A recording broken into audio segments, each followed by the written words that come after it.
Labatt Expos Baseball on CTV. Brought to you by Labatt Blue, the clean, true taste of Canada, and proud sponsor of Labatt Blue Pitch. From the Major Leagues to neighborhood diamonds, it's the way we play. And by Expos, retailers and agents across Canada. From Olympic Stadium in Montreal tonight, the second game of the three-game series between the Montreal Expos and the San Francisco Giants. In the setup that exists in baseball today, the Major League version of hockey's four-point game is intra-divisional play. The games involving teams playing within their own division.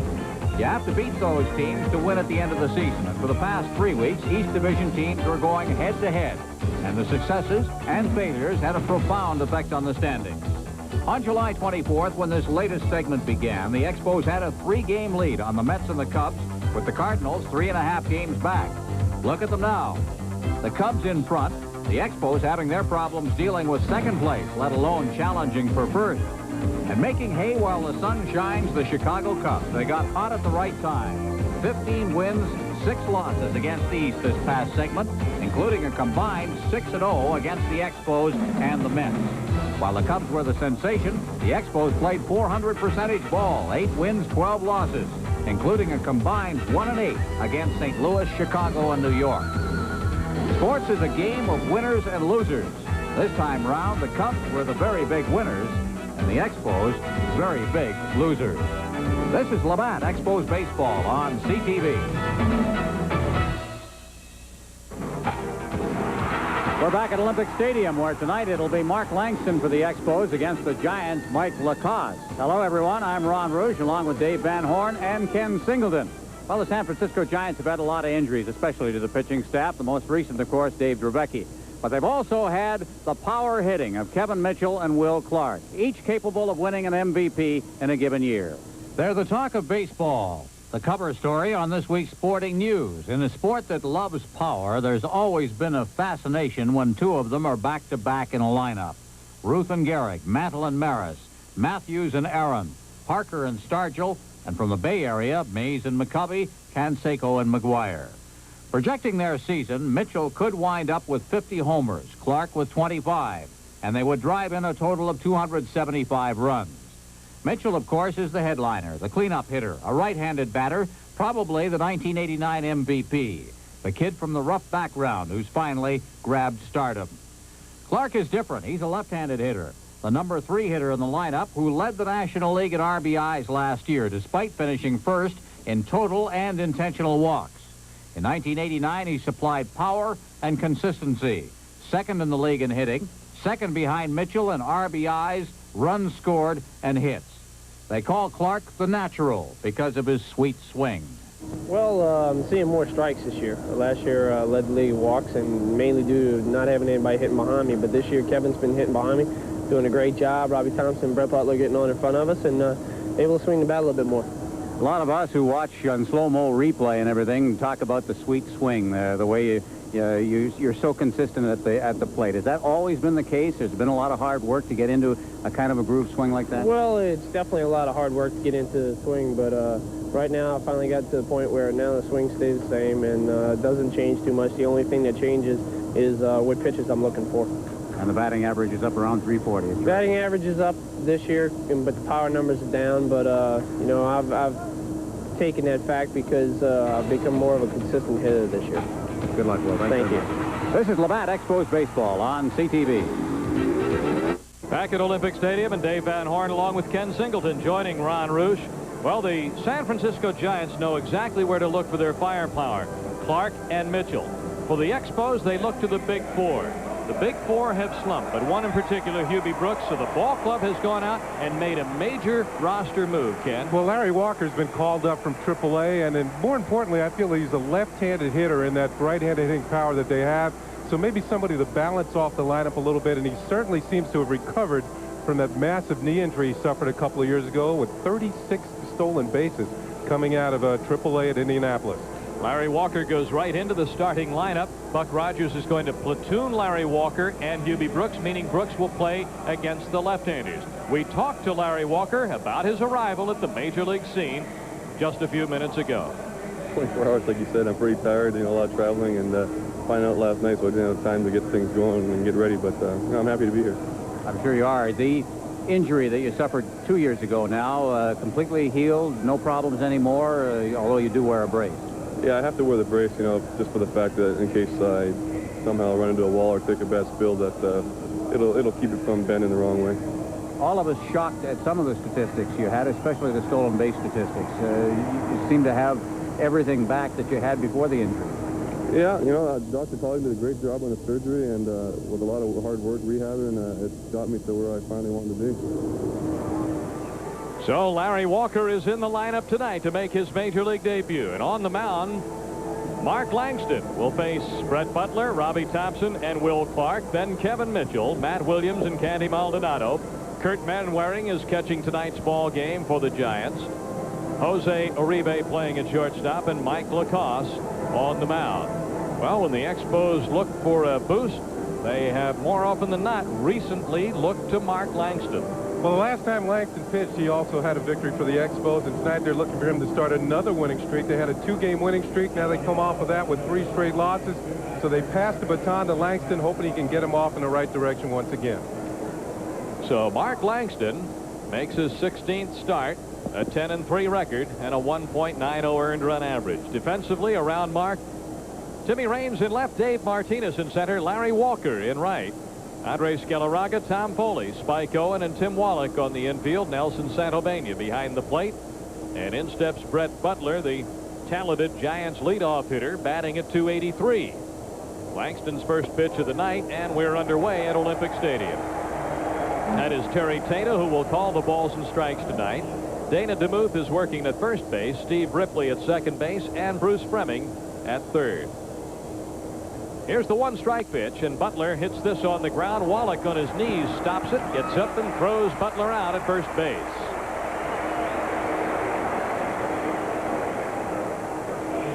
Tim Wallach, of course, the heart of a very good infield defense.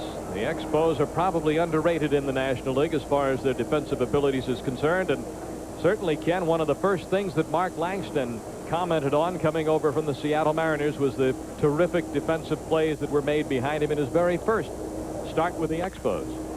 Here is Thompson giving this a ride in the air left, and Raines chases it down. That might be the very thing that Mark Langston was talking about. Not only the inner defense, but when you go out to left field, Tim Raines, certainly one of the speediest of left fielders in the league, along with Vince Coleman, making a nice running catch. Raines chasing one down, and with 2 outs, Will Clark will be the batter. Here's a look at Raines. Robbie Thompson, one of the most powerful of second basemen in the league. I guess you could put him up there with Ryan Sandberg as far as extra base hits among second basemen. So it's no surprise when Robbie Thompson gives the ball a ride.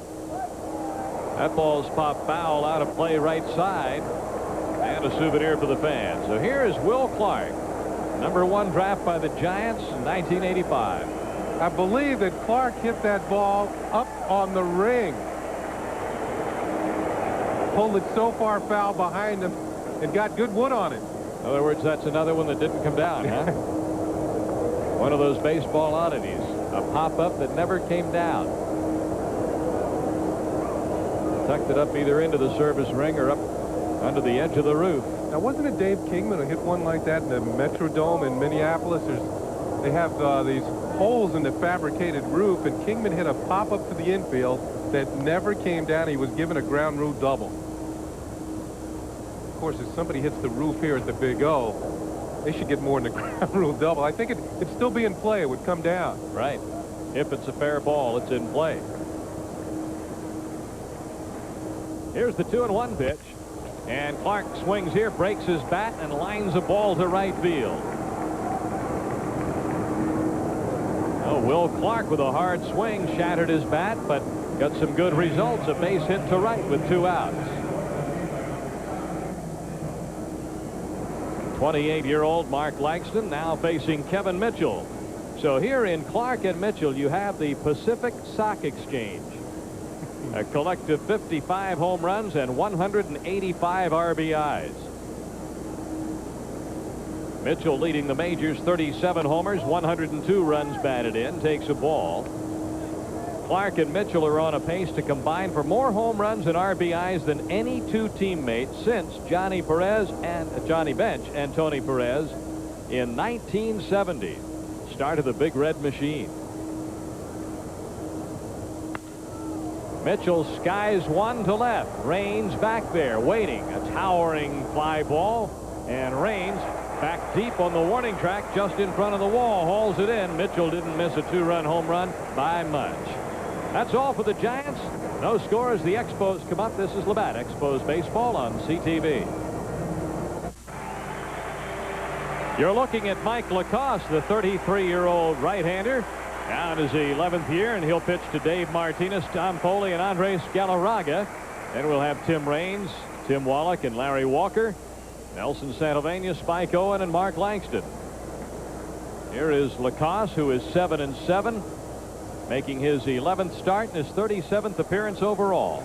The delivery of Mike Lacoste can really throw off the hitters. If you look at him, he's tall and lanky, and he seems to be throwing all arms and legs at the hitter.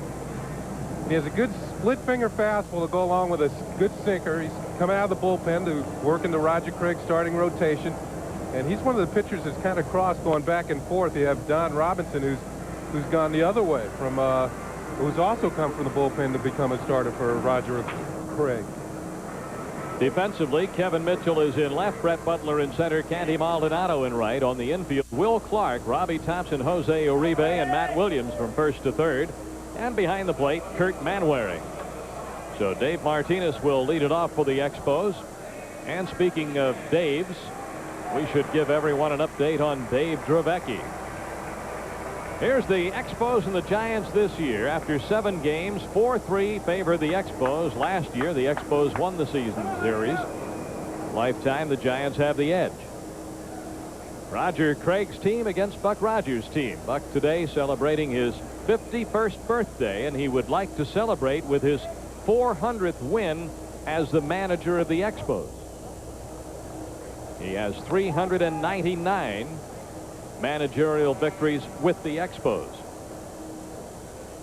Ball 1 and no strikes to Dave Martinez, hitting at .285. Ball 2. Ken, we looked at the standings earlier, and Ron Roosh was talking about the turnaround, 3.5 game lead now to a 4-game deficit. This is the farthest out the Expos have been this year. 4 games behind. And you think as quickly as they went from wherever they were in the lead back to 4 games, as Martinez gives Mitchell a little bit of a run in left field before he hauls it in for the first out. You'd figure it wouldn't take as long to get back up to the top. But you got to remember now, they aren't playing head-to-head. They're going into a string of where they're going to play Western Division teams. Back to the Expos and the Giants. The team batting averages as far as their proximity to the rest of the league is concerned. Giants are 3rd, Expos 5th. Home runs, Giants certainly with the edge. For a while there, the Expos were second only to the Giants in runs scored, but this recent drought on the scoreboard for Montreal has dropped them into 4th place in the run scoring category in the league.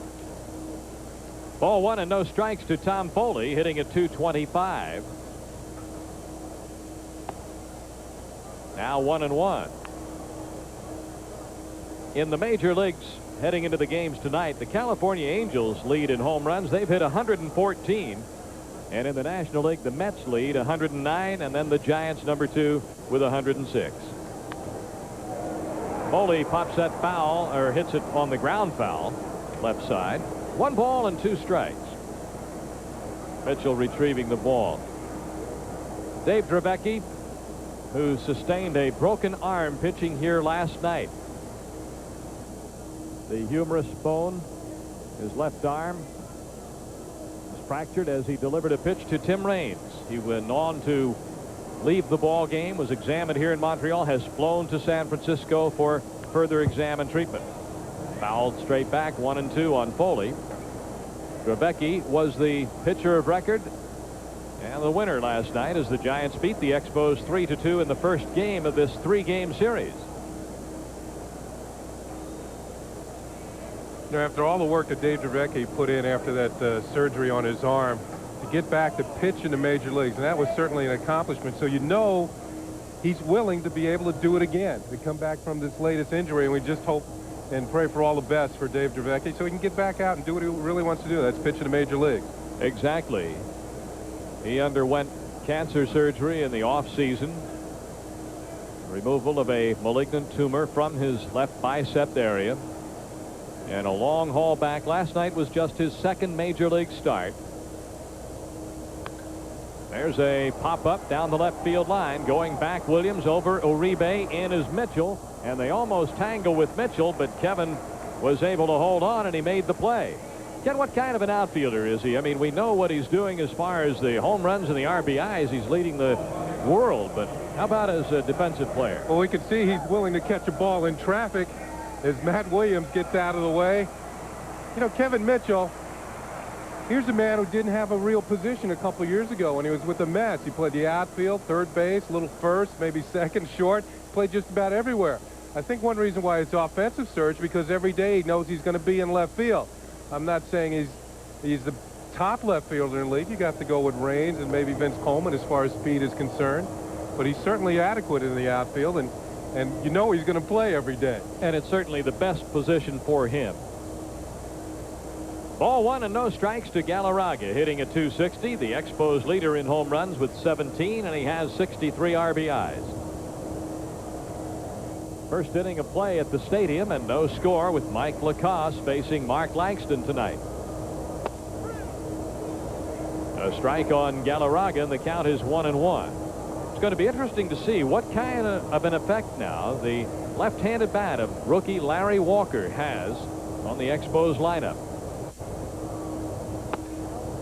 Of course, these teams face more right-handed pitching than they do left, which means Walker's going to get considerable playing time. Hubie Brooks will play against the left-handers. And Buck Rogers told us before the ball game that if Hubie gets hot, he's back in there every day. But right now the club needs a lift, and they look to the youngster Larry Walker to get that lift. But they also need continued progress by Galarraga, who started to straighten a few things out at the plate. He's showing signs. His average is up to .260. It dipped down just below the .250 mark. And Galarraga is the type of hitter that it might take a while for him to get out of a slump, but when he does, he can really get hot and carry a ball club for 2 or 3 weeks. Galarraga up, and Raines is on deck. The 3-2 pitch to the Cat. Hit foul to the seats. So far, Lacoste has stayed with the hard stuff to Galarraga. Tim Raines in the on-deck circle.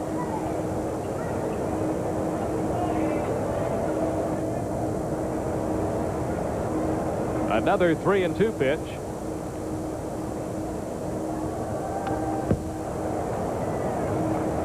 Lacoste got the ball up. Galarraga fouled it off. This is what I like to call challenge baseball. We got to a 3-2 count, 2 outs. Lacoste deciding, well, I'll just go with my best pitch. That's a fastball, and see if I can get him to hit it to somebody or strike him out. So far, Galarraga's spoiled the good ones and looking for something he can handle.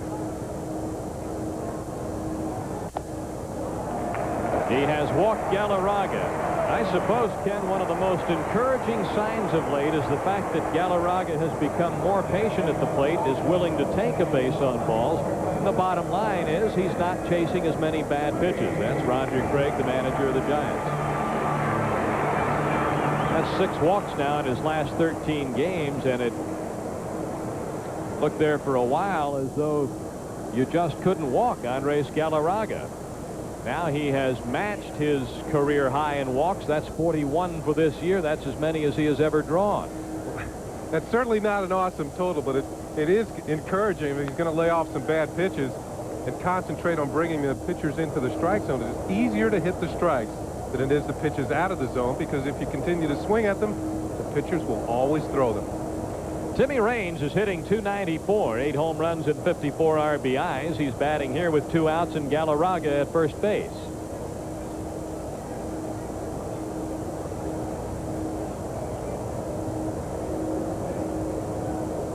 Clark holding Galarraga, and so there's somewhat of a hole on the right side, but Raines hits it the other way, and that ball carries out to Mitchell in left center.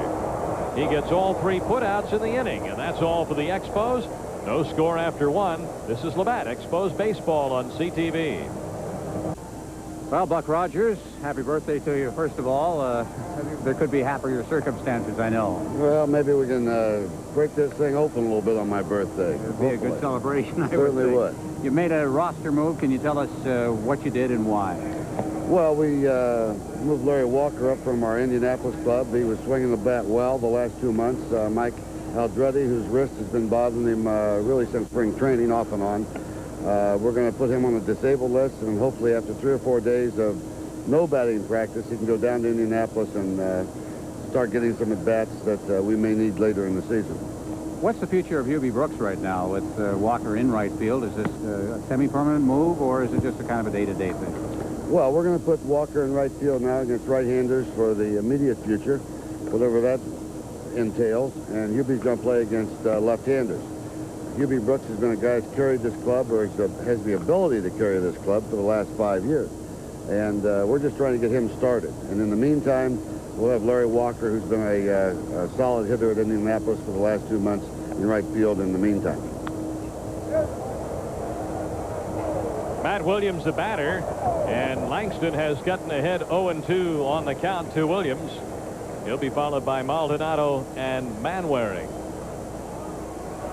Here is Matt Williams, Ken, #1 draft by the Giants in 1986. He's been on a home run tear lately. Ball 1 and 2 strikes to Williams. Well, Williams started the season with the Giants, but was sent down to their Phoenix Farm Club at AAA level. Really work on hitting the breaking ball, and while he was down at AAA, he was hitting everything. Was leading the PCL in home runs before the Giants recalled him.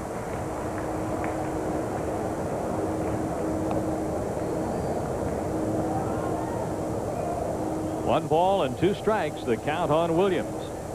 While he was learning at Phoenix, he played in 76 games, hit .320, and had 26 home runs. Pretty good student. Here's the 1-2 pitch. Got him with a curveball and a strikeout for Mark Langston, his first. So the first of the K's go up, and look at the number of K's being flashed by the fans all around the stadium. As he was working on hitting the breaking ball, there weren't many like that at the AAA level. Very sharp, straight downer by Mark Langston. You can see the pitch dropped out of the strike zone, as many of his strikeout pitches do. The hitters just have to start their bat because they are aware that he throws so hard.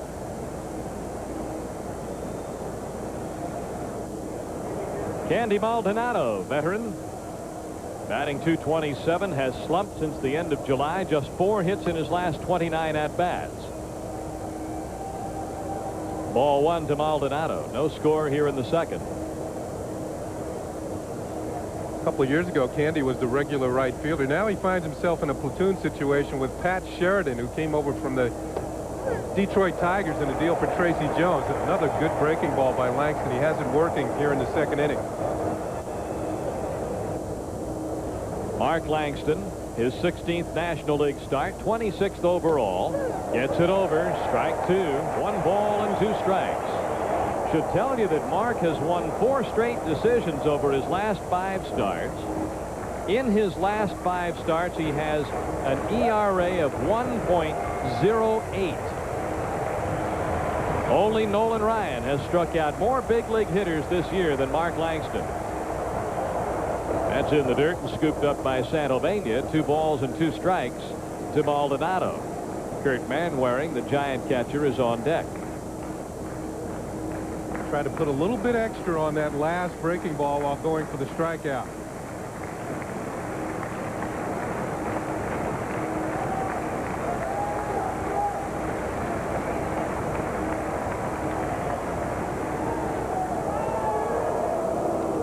Three balls and 2 strikes. You notice the delivery of Langston really getting up and kind of perching for a second, then bringing his body forward, all that momentum propelling the ball towards home plate. Pitch is high, and that is a base on balls to Maldonado. And so Langston gives up a walk. That'll bring Kurt Manwaring to the plate, hitting at .219. Terry Kennedy, a left-handed batter, caught last night's ball game. Man wearing a solid defensive catcher, still learning the ins and outs of hitting in the major leagues, but has thrown out 43% of base stealers or attempted base stealers against him when he's in the ball game, and in that lefty-righty platoon situation with Terry Kennedy.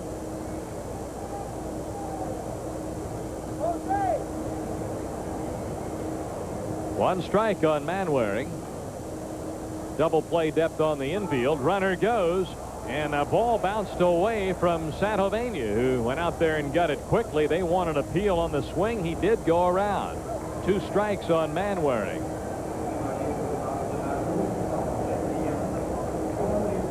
Well, this was a hit-and-run situation.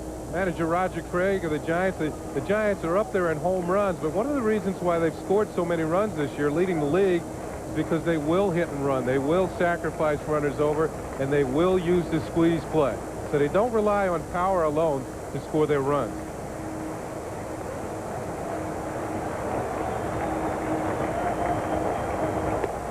Manwaring strikes out. Second strikeout of the inning and of the game for Mark Langston. There you see all of the Ks.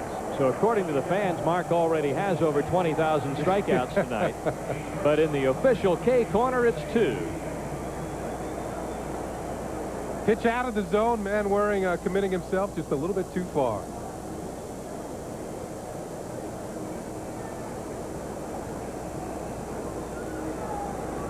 Jose Uribe batting at 226.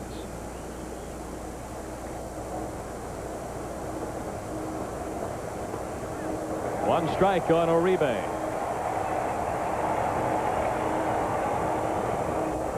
For most of the Giants, this is the first look at Mark Langston. Never pitched against San Francisco before, and talking to Kevin Mitchell before the game, he wanted to know right away, what is Langston like? Mark Langston defends himself with his glove there on a comebacker, and that's a hit for Uribe. First and third for the Giants. Well, Langston's a former Gold Glover, won that award twice in the American League, and watch his reaction after the ball misses his glove and hits him, appears in the arm. Well, he bounces off the mound trying to make the play, but he's upset that he didn't catch that ball and end the inning. Interesting note in the USA Today, in that publication, and written by Rod Beaton, who covers the National League and Major League Baseball for the USA Today, concerning Mark Langston and the possibility of Langston re-signing with the Expos. Pitches low and inside, or I should say signing with the Expos. His contract's been traded to the Expos by Seattle. They have to sign him because he can become a free agent at the end of this season. And Rod Beaton wrote that another client of Mark Langston's agent has already said that things look good for Langston to re-sign or sign with the Expos. That's all for the Giants. Lacoste with the fly ball to center. No runs, a hit, 2 left. No score in the second. This is Labatt Expos Baseball on CTV. Chance now for the fans to get involved. There's Will Clark. He was one of only 3 major league players to appear in all 162 games in 1988. Our question on our trivia quiz, who were the other 2 Iron Men? They both played the same team in the American League. If you know the answer, and we'll have clues later on in the show as well, send it to Expos Trivia, Post Office Box 1090, town of Montreal, Quebec, H3R1C3. And if you have the right answer and your entry is selected, this is what you win.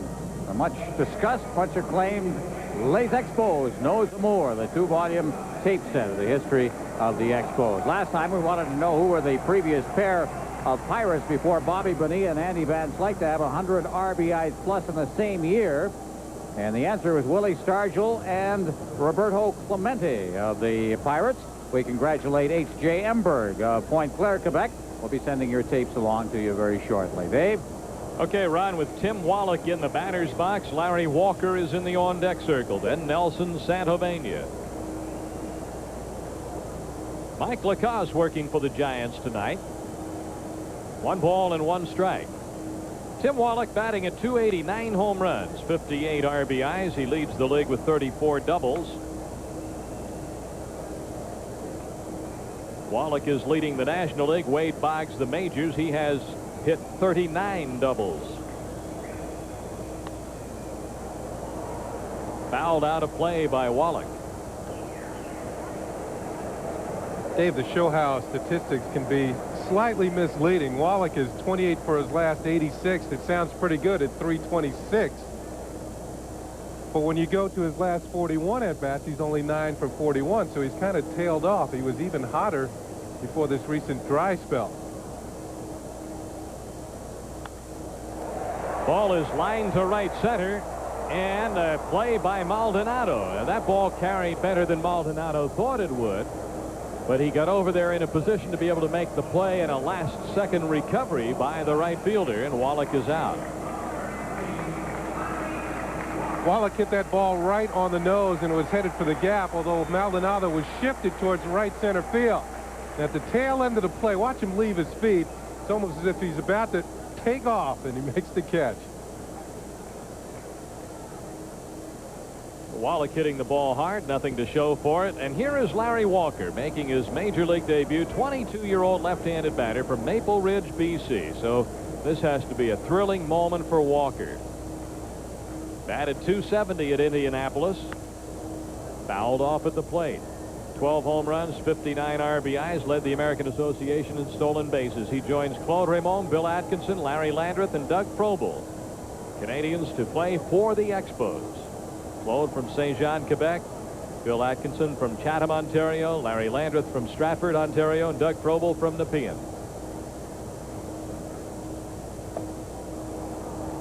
One ball and 2 strikes on Walker. Now, one number that didn't show up on Larry Walker on your screen, and certainly very impressive to me, is the number of stolen bases. 36 stolen bases at the AAA level. And if you stand next to Larry Walker, he is not a little guy. So he has some power, and he does have the excellent speed and has recovered from that knee injury. Larry Walker stands 6'2", weighs 205. And the 36 stolen bases led the American Association. On your left, David Dombrowski, the general manager. On your right, scouting director Gary Hughes. Fouled off at the plate by Walker, and the count at 1-2.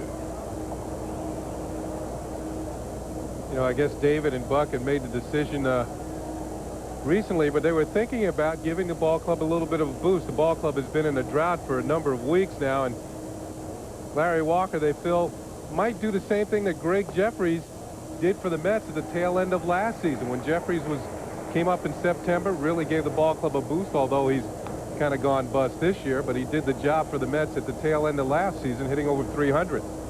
In 1987, when Larry played at AA ball, he combined for 20-plus home runs, 20-plus stolen bases. Pitches high. And he was one of 4 AA players to accomplish that feat. One of them was Greg Jeffries. So Larry is up there battling. Lacoste about to make his 8th pitch to Larry Walker with a full count at 3-2. Lacoste goes outside. Walker draws a walk, showing the patience of a veteran in his first major league at-bat. You know, you got to be nervous in a situation like that. Hitting coach Joe Sparks. The Expos have a mini rally going. Well, Ken, one of the things that we were impressed with this spring in watching Larry Walker play was the realization that he's a multi-dimensional player. He's got a terrific throwing arm, the good speed, which you pointed out, and a good bat. Nelson Santovania, the Expos catcher, batting at .274, 5 home runs, 24 RBIs. Now, the scouting reports have told the Giants that Larry Walker runs very well. 6'3", 205 pounds or not, 36 stolen bases. It is impressive. Santovania pops one up to left center. Butler gives way to Mitchell, closed right into his side there, and Mitchell made the play.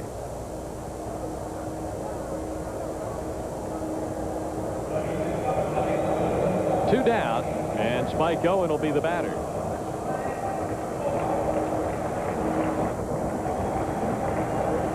Now, usually it's the center fielder who takes charge, but watch Brett Butler. I think I'll let that big man have it. Certainly don't want to be running into that solid block of Kevin Mitchell in left field. The Expos switch hitting shortstop, batting at 236. The Expos are looking for their first hit off Mike Lacoste here in the second inning of play. Walker drawing another throw at first base. David, Spike Owen has been doing such a fine job hitting in the 8th slot for the Expos for most of the year. I wonder if Buck Rogers has toyed with the thought of moving Spike up in the 2nd slot, where the Expos have been having some problems of late getting some production. Ball 1 and no strikes. Well, it has gotten a lot of attention, certainly that number 2 spot, so much so that even with some right-handers pitching recently, Damaso Garcia has started in the number 2 spot.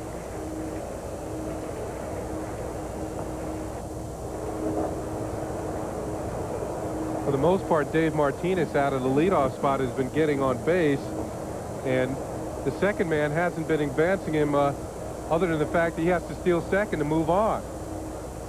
Tom Foley in the number 2 spot tonight. A strike to Spike Owen. 1-1. And Tom Foley, having just recently come off the disabled list, has really not gotten things going again with the bat.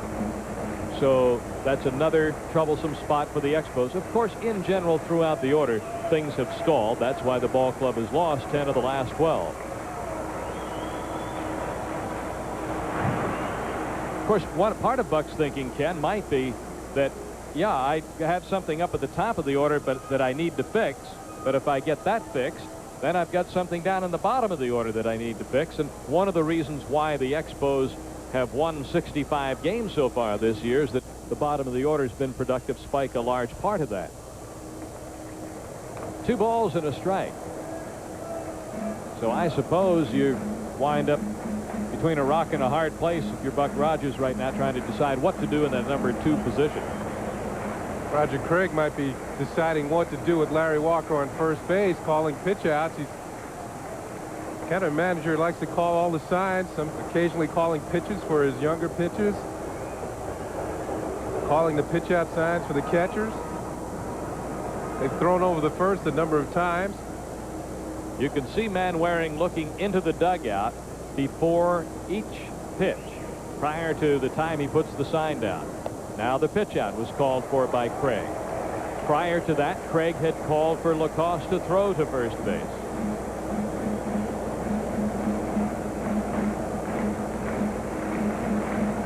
Now you watch Manwaring. Once Spike gets himself settled, Manwaring will look over. He's looking at Craig. There's the sign from Roger Craig. Manwaring puts the sign on, touches the mask, and then the pitching sign. Nothing on. Ball 4 to Spike Owen. That was the sign for a pitch, and it was the fastball. Spike Owen with the base on balls. That's one thing that's one reason Spike has been productive, the willingness to take the walk.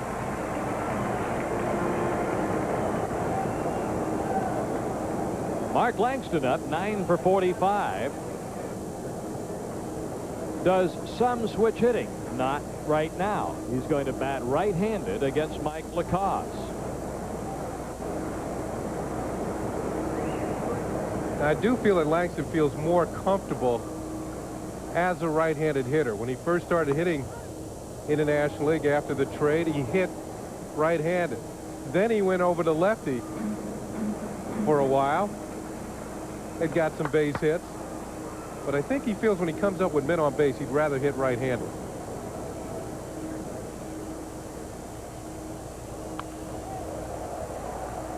A play for Williams, and the out at first base. So that's it, as the Expos leave a couple behind. We'll go to the third with no score. This is Labatt Expos baseball on CTV. This is Giants hitting instructor Dusty Baker on the 1-2 offensive punch of the Giants. Both Mitchell and Clark are hero-type hitters. They both want to hit in tough situations. They don't back down. It's been quite a story, these two hitters, Dusty. Well, they have been. I tell you, I haven't seen guys like this in a long time. You know, I played on some great teams with some great hitters, but it's hard to compare these guys with, you know, too many hitters that I've seen, especially, you know, 3-4 hitters in your lineup. The impression you get watching them from one coast to the other is that they really are tough hitters. They're tough outs. Yeah, and to me that's the secret. You know, they don't back down. What I mean by that is that, you know, they don't give in. I don't care what the situation is or what the count is. They're always going to battle you. They have tremendous confidence and desire, you know, to succeed and be the hero in the game. And they're not running from any situation. They're hoping that it's them that's there, and so are we. Well, there you see some pretty productive duos over the years, including Mattingly and Winfield, Tony Armas, Jim Rice, Cecil Cooper, Ben Ogilvy, Mattingly and Baylor. And in home runs, of course, most recently, McGuire and Canseco, the Bash brothers. Bell and Barfield. Mitchell and Clark combining for a big year. You know, the thing about two hitters in a lineup such as Clark and Mitchell is they kind of feed off each other. So the type of hitters that when one has a pretty big ball game, the other one wants to do just as well. And that really is good for the ball club. You have hitters of that type in the middle of your lineup producing day after day. You can see why the Giants are atop the division in the West. Mark Langston for the Expos tonight. We're scoreless beginning play in the third inning with the top of the Giants order. Brett Butler, the leadoff man, bounced out to third base in the first inning.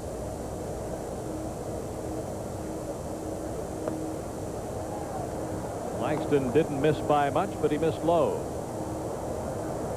3-0 on Butler.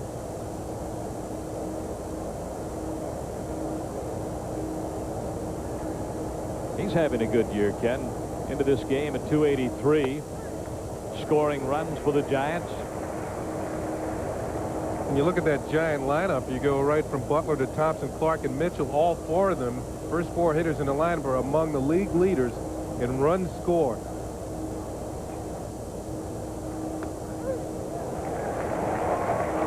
Three and two now on Butler. If you go back to last season, Butler led the league in scoring runs. So he has the capabilities of getting on base. His on-base percentage kind of low for him right now at 34%. Usually he's up around 37, 38% of the time. Still 3 balls and 2 strikes to Butler. Wallach always plays in at third base for Butler. He is a threat to bunt. He has 16 bunt hits so far this year. Robbie Thompson, the second baseman, is on deck.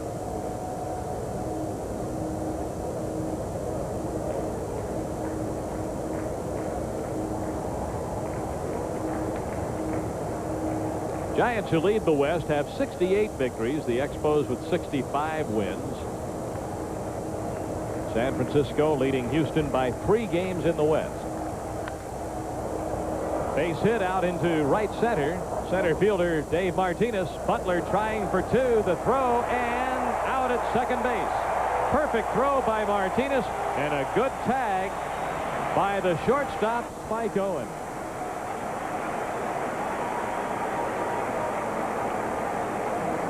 Dave Martinez has not only been hitting well for the Expos in center field, he's playing tremendous defense.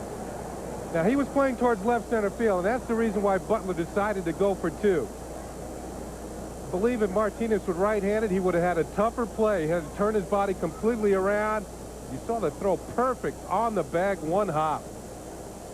What a play. And Spike, instead of reaching for the runner, just putting his glove right down beside the bag and making Butler slide right into the tag. He'll think again before he tries to run on Dave Martinez.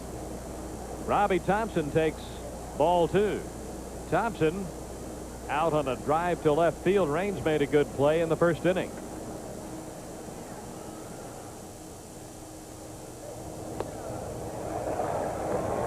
Two balls and a strike on Thompson, and Mark Langston, who changed speeds, had Thompson way out in front. You know, the Expos lost last night 3-2, but that was a good ball game, Ken.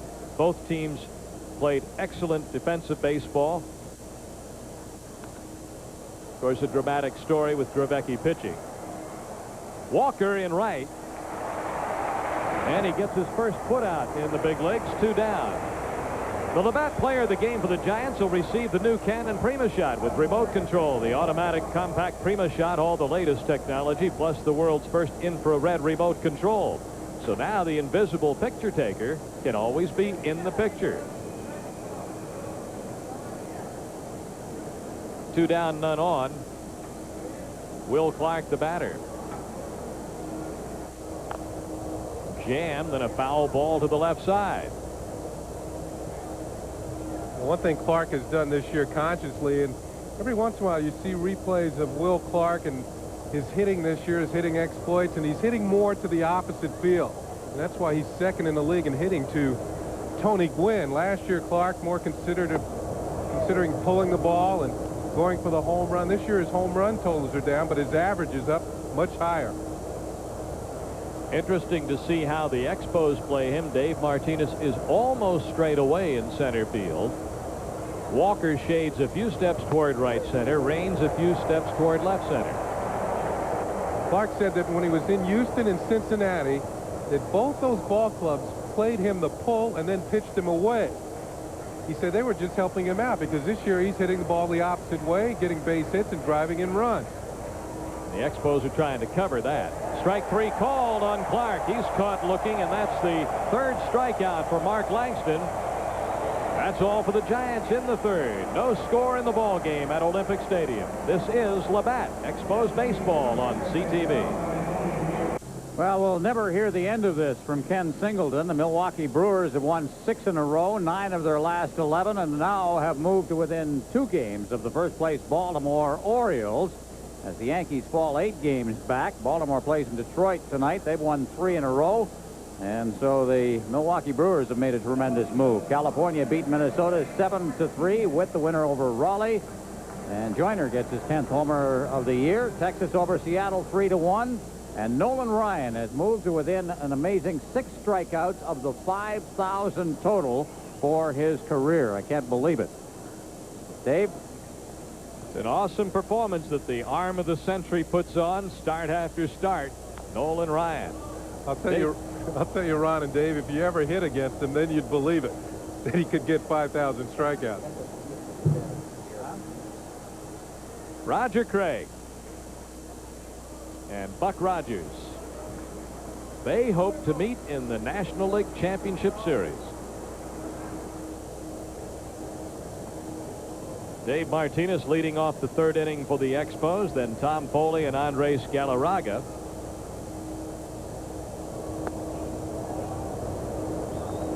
One ball and 1 strike to Martinez. Ken, I don't think there's any doubt one of the reasons why Martinez is having a good second half is he's much more aggressive. Not only at the plate, but on the bases as well. Whenever he gets on, he seems to be running the bases well. A little too aggressive on that last pitch, swinging a fastball out of the strike zone. Taking that extra base. And some excellent running off of third base to score some important runs for the Expos in recent ball games. Putting that speed to good use. Lacasse ahead 1-2. Martinez bouncing the ball to Thompson. 1 away in the 3rd. The Expos are without a hit. The Giants have 3. Teams are scoreless. Robbie Thompson, one of the top second basemen in the league. A lot of people feel he should have been on the All-Star team. I was one of them. Certainly he had the offensive numbers. He's always fielded his position well.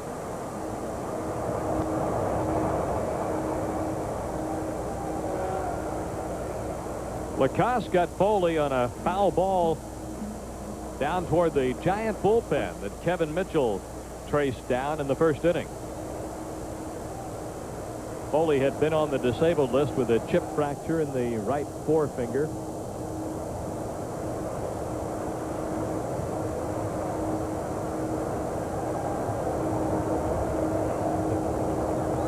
Sometimes, David, when you come back off the disabled list, You feel so strong after 2 weeks of rest. You feel you can just overpower the baseball, but that's not the way it works. As Foley has found out.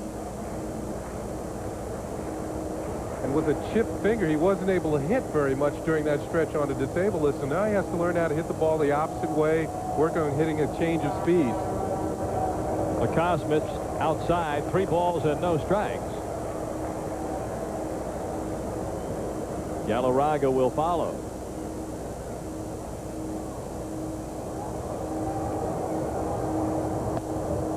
Foley draws a walk. That's the 3rd walk. Make it the 4th walk given up. And so Lacoste has Foley to deal with and Galarraga the hitter. You know, going back over this year, Mike Lacoste had a problem with walks during his first 28 outings, Ken. He averaged over 5 walks per 9 innings pitched. But during his last 8 outings, he got it down under 3, just over 2, about 2.5 walks per 9 innings pitched. But now it looks like that early season problem is back with him here in this game, bases on balls. Well, he still hasn't given up a hit to an Expo tonight, so the base on balls have yet to hurt him. But you have to figure after putting so many runners on base with a free pass, eventually the opposition is going to cash in. Called strike on Galarraga, 0-1.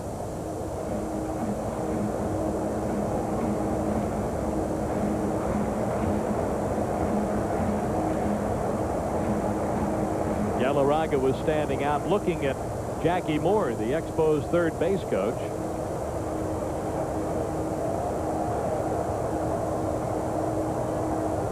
Double play depth on the infield. Buck Rogers rarely puts the hit and run on with Galarraga at the plate because he's such a free swinger, but it's a tool a manager can use to get a hitter who's been in a slump going, because you have to concentrate on making contact with a runner in motion rather than the free swing.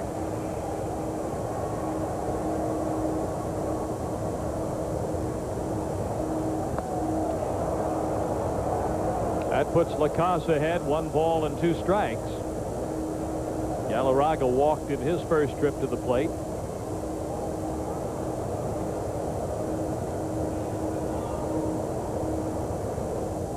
See Manwaring again checking over in that dugout, pitch by pitch.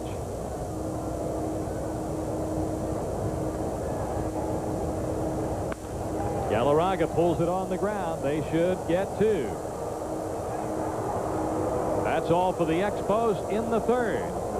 At the end of 3, Giants nothing, Expos. And after 3 innings here at the stadium, no score. Giants with 3 hits, Expos none. Mike Lacoste and Mark Langston. Middle game of a 3-game series. And the Expos in dire need of a win, but not just a win. They want to really try to get the ball rolling again and build on something and make a move on the New York Mets, who passed them last night, and the Chicago Cubs, who lead the division. Here's Mitchell, who flied out to deep left in the first inning.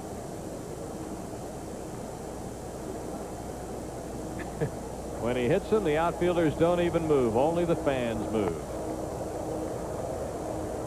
That's interesting. Mitchell homered in his first at-bat of the year, and his shin guard to protect him against foul balls on low inside pitches.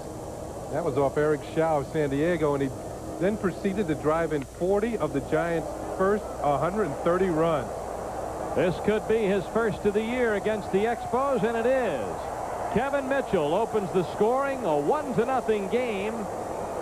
His 38th home run of the year, and now the Houston Astros are the only team that Mitchell has not hit a home run against. Well, you saw the reaction of the Giant dugout, something they've seen 38 times this year, but I'm certain that it doesn't get old. A tremendous drive to straightaway center field, and as soon as it was touched off, you knew it was gone. Here's Matt Williams, struck out his first time up, pulls the ball foul to the dugout, and almost got Mitchell with that foul ball, who is getting the high fives. Kevin Mitchell with his 38th home run, his 103rd RBI. I wonder if you ever get tired of shaking hands in the dugout after, wasn't it Alex Johnson of played with Cincinnati, the California Angels, and he wouldn't shake his teammate's hand after he hit a home run. He says, well, they don't shake my hand after I strike out. That's kind of a strange way of thinking. He was kind of strange, period. Williams swings, misses, 1 ball and 2 strikes.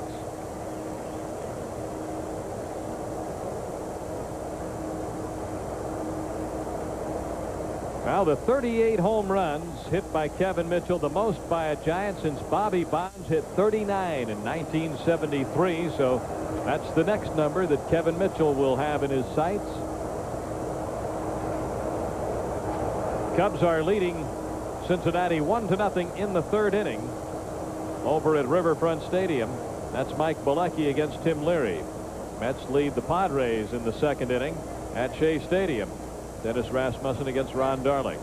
And the Phils lead the Dodgers 2-0. So all of the other East Division clubs underway so far have an early lead. It appears that home plate umpire Terry Tata took a shot on the hand. Ron McClain, Expos trainer, out there attending to the home plate umpire. Take a look, see if we can pick up what happened. Now the pitch was in the dirt, and it missed Nelson Sanavenia, and then came up and it hit the umpire right on the wrist.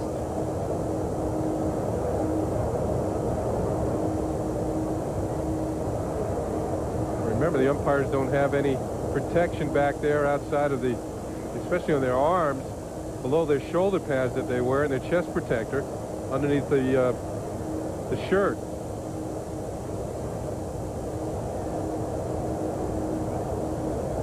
Bruce Fremming listening in as Ron McClain attends to Terry Tata.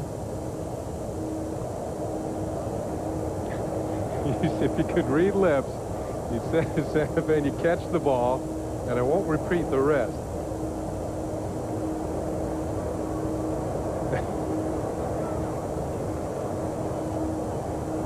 Two balls and 2 strikes on Matt Williams.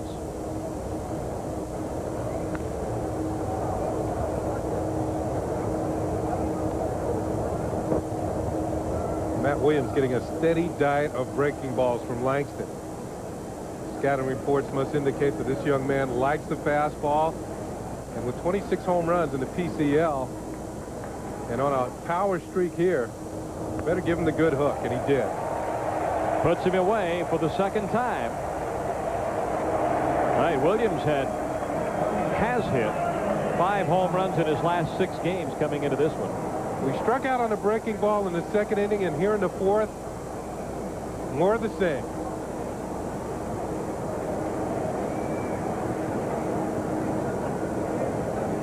That's 4 strikeouts for Mark Langston. 1 strike on Maldonado. Giants lead 1-0 on Mitchell's home run. Maldonado walked in the 2nd inning, hitting .227.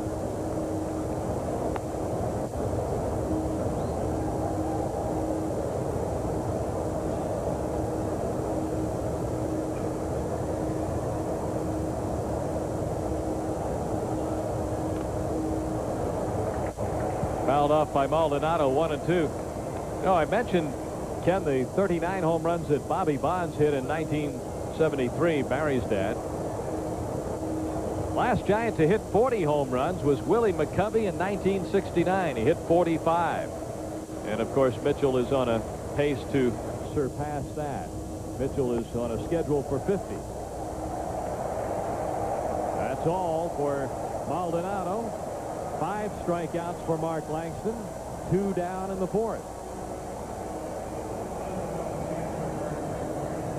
Well, the fans have got the K's going tonight. 5 now for Mark in 3 2/3 innings. 122 strikeouts with the Expos. A play for Wallach and the out at first base. So the Kevin Mitchell home run opens the scoring in this game. Midway in the 4th, the Giants lead 1-0. You're watching Labatt Expos baseball on CTV.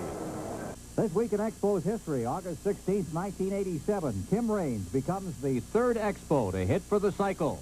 Against the Pittsburgh Pirates, Raines had 5 hits, a single, 2 doubles, a triple, and a home run in his final at-bat off Mark Ross, completing the cycle and joining Tim Foley and Chris Spire as the only Expos to accomplish the feat.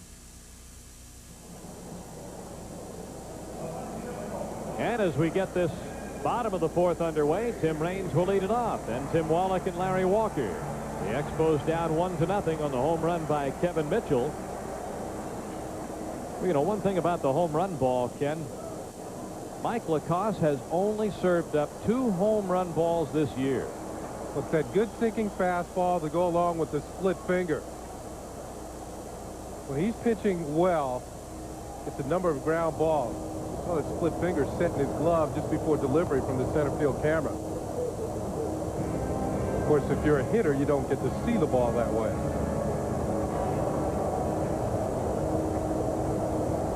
One-0 pitch to Raines.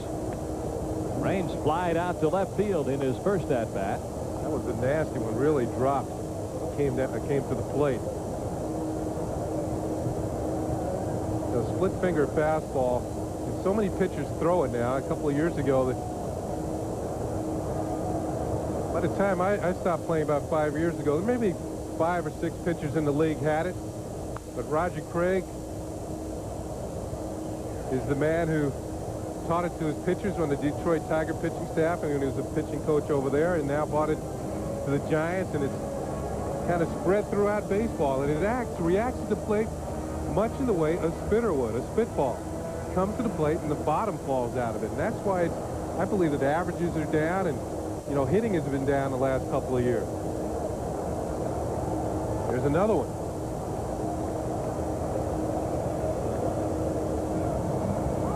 Is there a difference between the split-fingered fastball and the forkball? I think the split-finger fastball is just that. It's thrown a lot harder than a forkball was. Forkball was basically it would sink, but not with the sharpness of the fastball itself. This ball is thrown like a fastball. The forkball is more like a changeup sort of pitch. There's another split finger. A play for Uribe, and he gets the speedy Tim Raines at first base. 1 down in the 4th. This telecast is authorized under rights granted by the Montreal Baseball Club solely for the entertainment of our viewing audience. Any publication, rebroadcast, or other use of the description and pictures of this game without the express written consent of the Montreal Baseball Club Limited is prohibited.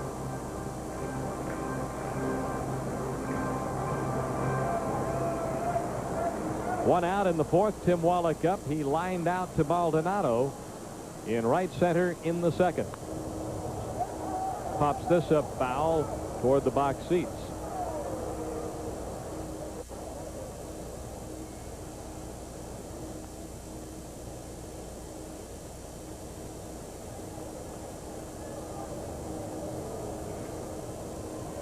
Wallach checking that bat handle.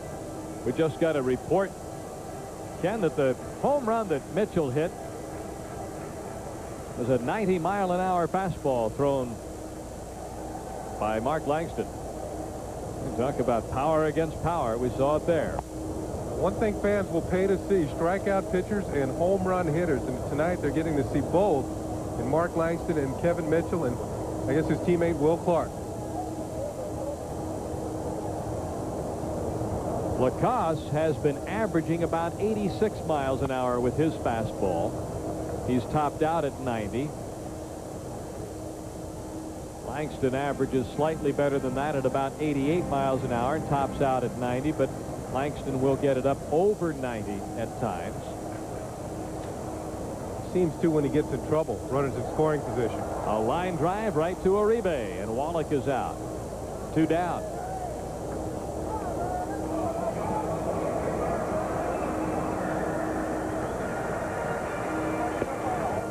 Jose Uribe, we saw him go to his left to make that play on Raines. Responsible for a lot of work on the left side. You get the pitching staff that the Giants have, for the most part, they put the ball in play, and that split finger fastball results in a lot of ground balls, and Uribe does a terrific job, doesn't he? Well, he and Robbie Thompson are the team up to be one of the best tandems, double play tandems in baseball, and the Giants are up there again this year among the leaders in double plays turned. And you go back to San Francisco on the natural surface, the grass infield, get a lot of ground balls that slow up, and they're able to get to them and turn them over for double play. Here's Larry Walker, his second trip to the plate, walked his first time up. A 22-year-old rookie from Maple Ridge, BC, just up today. Mike Aldretti on the disabled list. Walker up and playing in right. Hubie Brooks is on the bench. He will start against the left-handed pitchers. Walker against the right-handers. 3-0. So far, Walker showing an excellent eye and patience at the plate. You go back, each hitter remembers his first major league at bat, and usually you can remember that your knees are knocking, and you just want to make contact. Walker showing patience, not swinging at bad pitches. A called strike. Walker was injured January 16th, 1988, playing in the Mexican League. Tore up his right knee, sliding in at home plate.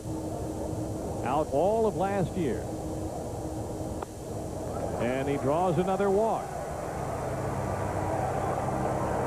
That's 5 walks given up by Mike Lacoste, but the Expos are hitless and trail 1-0. And Nelson Santovenia will come to the plate. He's flied out to left field.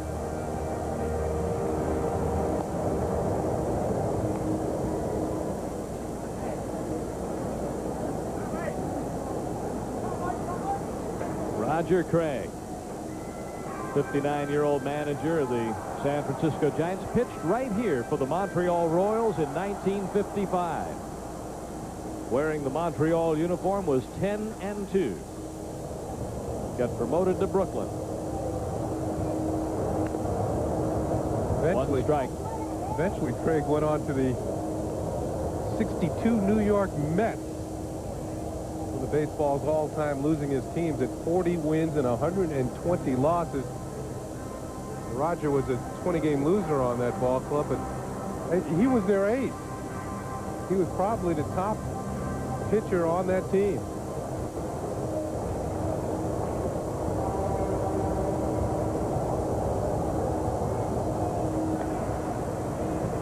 When we had that last shot of Roger Craig, we're also looking at Norm Sherry. Norm Sherry and Roger Craig were battery mates with the Los Angeles Dodgers. There's Norm, former coach for the Expos under Dick Williams.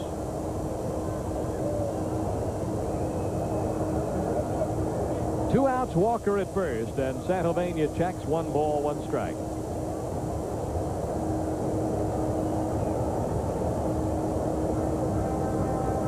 Lacoste, one of 15 to start a ball game for the Giants in 1989. 15 starting pitchers they've used. That's a real credit to Roger Craig and pitching coach Norm Sherry, just to have a pitching staff send somebody out there every single day. Pop foul out of play. Of course, Trevecchi injured last night's ball game here in Montreal. Rick Russell's set to come off the disabled list later on this week.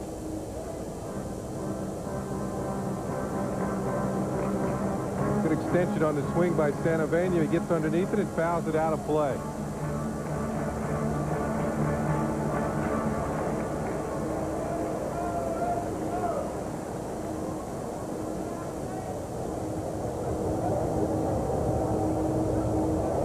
One ball, 2 strikes on Santovenia.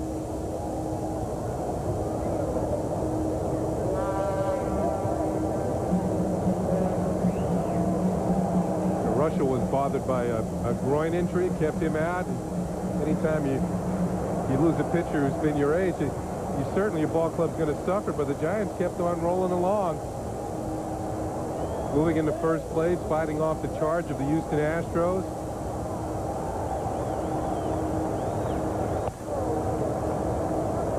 Two balls and 2 strikes the count.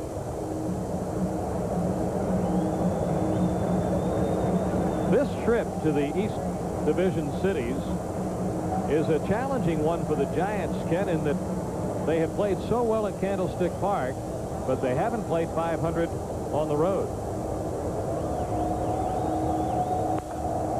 Santovenia with a ground ball to Uribe, and the out at second base. The Expos leave a runner in the fourth. So at the end of 4 at Olympic Stadium, the Kevin Mitchell home run up on the board, 1-0 Giants. This is Labatt Expos Baseball on CTV.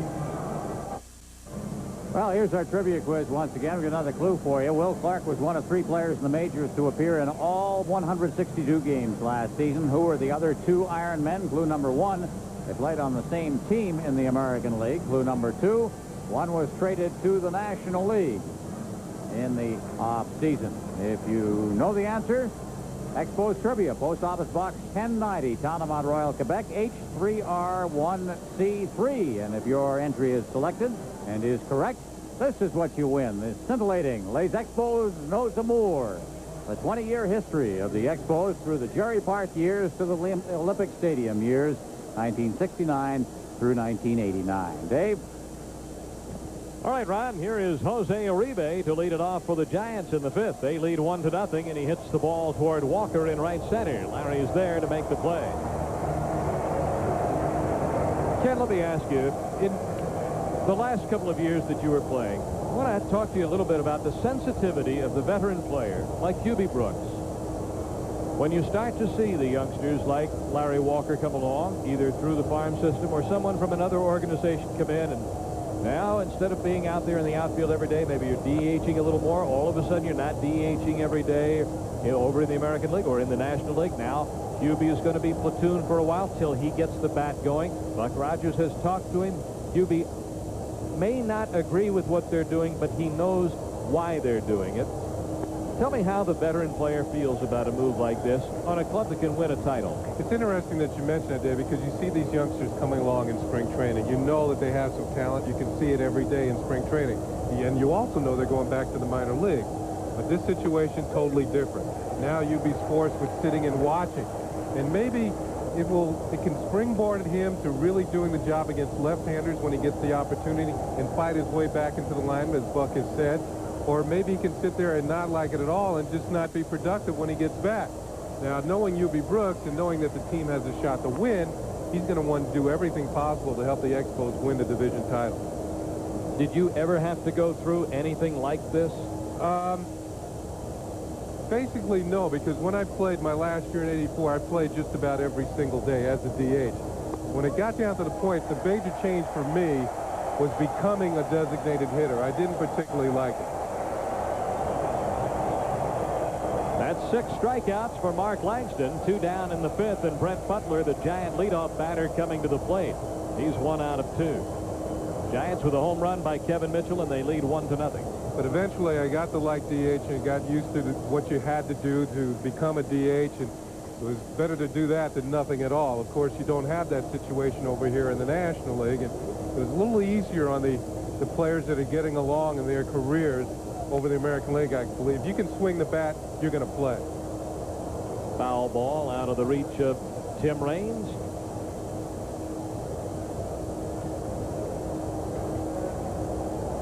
Butler coming back to the plate.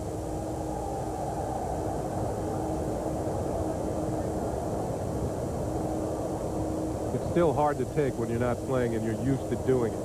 Now, on the Expos' hands, they call up Larry Walker, who's been playing every day in the minor leagues. And you don't call him up here to sit him down and watch ball games and pinch hit occasionally.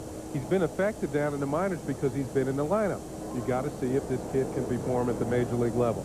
And if he does, it's certain to help the Expos. If the intent was just to sit Hubie Brooks down for a couple of days, they could have done that without changing the roster around. They could have just played Martinez and Nixon, or they could have played Rex Hudler in the outfield. There were other ways to go if they were just going to give Hubie a few days off. I think it helps Larry Walker that he's a left-handed hitter, because that helps break up that right-handed, predominantly right-handed order of the Expos.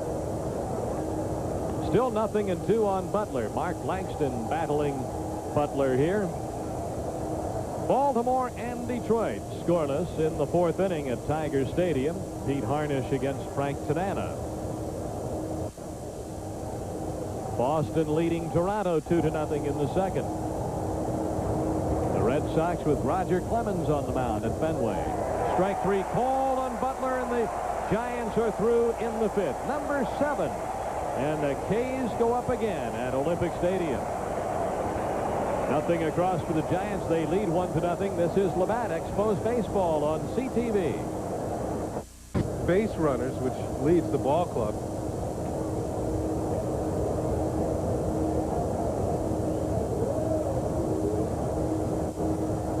Langston checking Thompson, who does not have a big lead, and he has walked Clark. So a 6th inning problem for Mark Langston. The infield hit by Thompson, a walk to Will Clark, and here we are with 2 on and nobody out. Here is Mitchell in his last at-bat, leading off the 4th inning against Mark Langston. Got a fastball down, and Mitchell, a good low fastball hitter.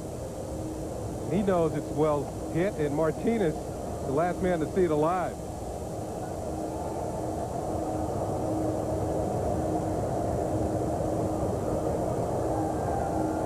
Mitchell currently hitting a .297, hits it on the ground. Owen gets one there. Foley gets one there, and a double play ball. Thompson goes to third. Mitchell hits into a 6-4-3 double play, nicely made by Owen and Foley. Pitcher's best friend in Spike Owen and Tom Foley. Turning that hard ground ball. One reason you see big hitters hit into a lot of double plays is because they hit the ball so hard. Sharply to the shortstop or second baseman, it's easy for them to turn it over. Here's Matt Williams, who has struck out twice. Ball 1. 23-year-old rookie.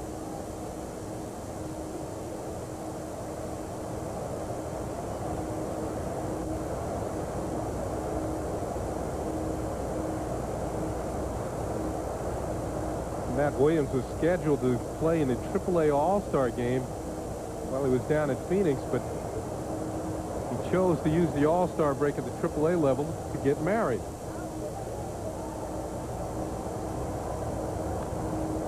Soon thereafter, he was back in the major leagues.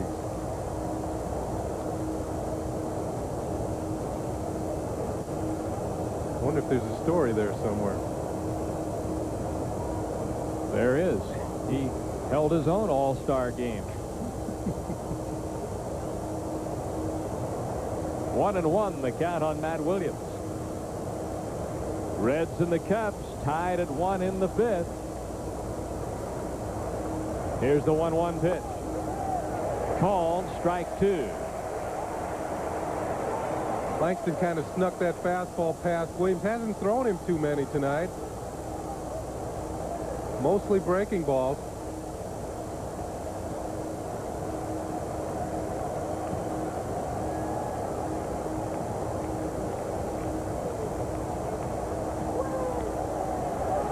Fouled at the plate. 1-2. Langston trying to leave a giant runner at third base. Robbie Thompson, 2 down.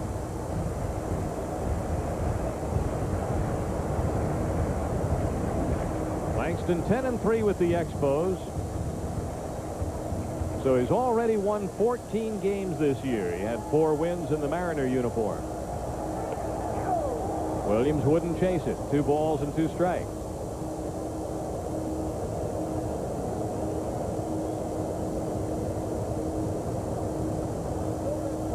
Giants are looking for Matt Williams to be their third baseman for a number of years. Go back to the 60s with Jim Davenport. Anchored the third base position for the Giants in their power hitting ball club. Well, another K goes up. Number 8. Thompson is left. Giants lead 1-0. This is Labatt Expos Baseball on CTV.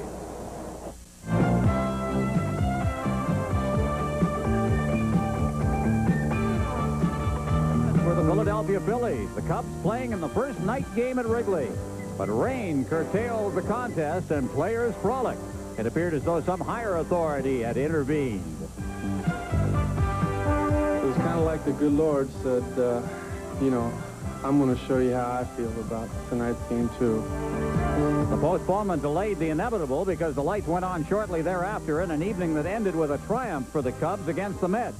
As tradition lost out to progress, the night Wrigley Field saw the light. Will Clark was just on the receiving end of a throw from the second baseman Robbie Thompson as Mike Lacoste retired Tom Foley.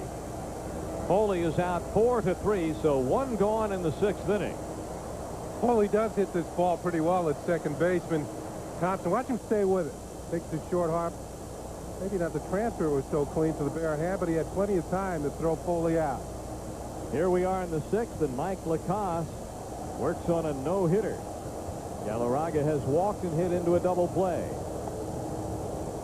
Ball 1.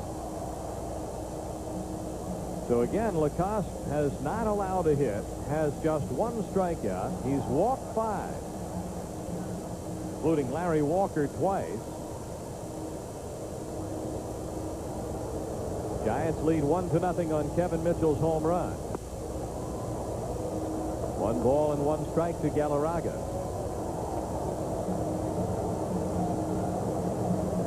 So if he keeps this up for a couple of more innings, he'll join that long list of pitchers who have made bids for no-hitters this year.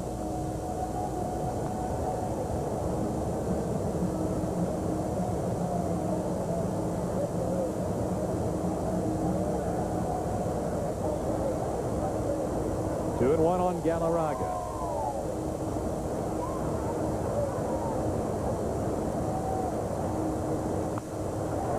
Galarraga with the first hit off Lacoste after 5 1/3 innings.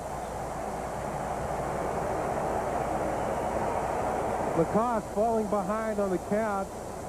As David mentioned, he's walked 5 batters so far tonight, and eventually when you continue to fall behind, you have to come in with a fat pitch, and Galarraga was ready.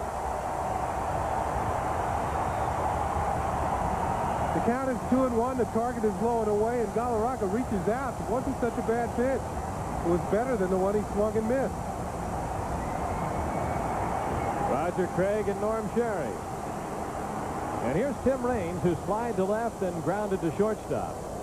The Giant infield at double play depth. Raines hits it foul to the seats. Strike 1.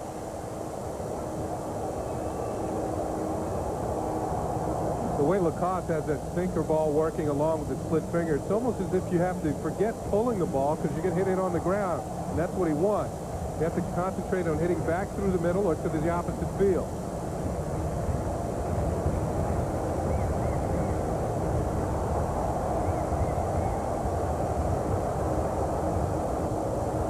Good play by the catcher, Kurt Manwaring, to block that ball in the dirt. A ball and a strike to Raines. Did you ever break up a late inning no-hit bid? Not a late inning bid. I've had a no-hitter pitched against our ball club, Nolan Ryan, back in '75. We didn't have a chance that day. No contest. It was an afternoon game, Sunday afternoon, big crowd in Anaheim, and Noli was just blowing us away. I believe that was his 4th no-hitter. Well, based on the percentages, of course, Ryan is the only pitcher in baseball who people figure's got a chance to go pitch a no-hitter every time he goes out there. He had a good chance that day because by the 7th inning, we were pleading with him to give us a chance.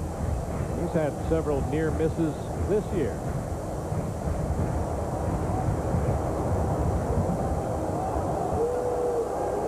One ball and 2 strikes. Raines trying to get Lacoste to bring the ball up in the strike zone.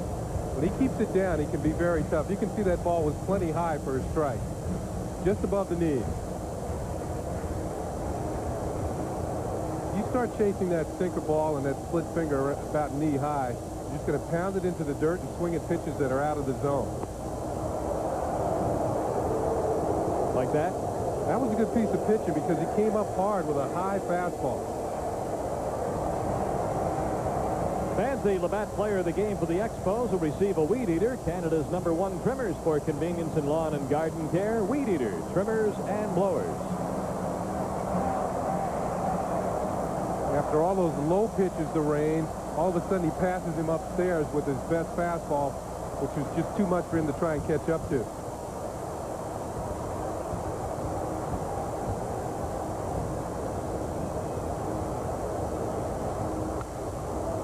Wallach skies one to center field, bringing Butler way in. And the Expos are through in the 6th. Got their first hit of the night, but Strand Galarraga. 1-0 Giants at the end of 6. This is Labatt, Expos Baseball on CTV. Début de la 7e manche à Montréal, mais un coup d'œil sur les résultats à l'étranger, Claude. À New York, les Mets mènent 4-0 contre les Padres de San Diego. C'est Ron Darling contre Rasmussen. Philadelphie mène 2-1 contre les Dodgers en 4e manche. Dans ce match, c'est Tim Belcher contre Don Carmen. Chicago est à Cincinnati, c'est 1-1 en 5e. C'est Mike Balecki contre Tim Leary. Et Pittsburgh, 0 en première manche. Ils sont à Houston. John Smalley contre Rick Rhoden. Et ensuite, Atlanta à Saint-Louis, Clary contre Ted Power. Et dans l'abri des Giants, on veut imiter les cas de Mark Langston et des partisans des Expos, mais on n'en a affiché que 2 ce soir. Oh, cette balle retroussée très solidement dans la gauche. Raines l'a regardé aller. Candy Maldonado double l'avance des Giants d'un seul élan. Maldonado a fait mal aux Expos cette saison. Il a 3 circuits contre les Expos. 3 de ses 8 circuits. Là, il a sauté sur la première affronte de Mark Langston. C'est un tiro. Pour Maldonado, ça lui en fait 8 depuis le début de sa carrière. 4 à Montréal, 4 à San Francisco et Los Angeles. Et les Giants pourront dire, nous n'avons que 2 cas dans notre abri, mais nous avons aussi 2 points. Voici la balle glissante et Maldonado l'attendait de pied ferme. Il l'a frappé avec beaucoup de force. Manwaring.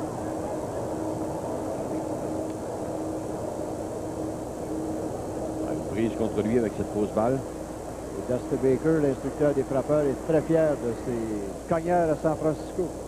C'est José Morales qui était là avant Dusty Baker. Deuxième prise contre Manwaring.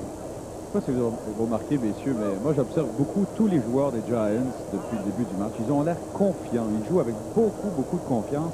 Et ça paraît dans leur regard, ça paraît dans les petits gestes, dans l'intensité. Et chez les Expos, ben, le doute s'est installé. Puis, il y a 3 semaines, chez les Expos, c'était comme ça. Exactement, Claude, c'est ce que j'allais conclure. On voyait ça chez les Expos il y a quelques semaines. Il n'y avait jamais de panique après une défaite ou après 2. Maintenant, c'est devenu un peu plus long. Il y en a eu 7. Deuxième balle. Le chiffre d'assistance ce soir, 24 719. Et on vous rappelle cet après-midi la victoire des Brewers 5-1 contre les Yankees. Californie 7, Minnesota 3. Texas l'a emporté 3-1 contre Seattle et Boston mène 2-0 contre Toronto en 3e. Stottlemyre contre Clemens. Compte complet à Kurt Manwaring. Détroit a pris les devants 1-0 contre Baltimore en 4e. Et Kansas City a marqué un point en première.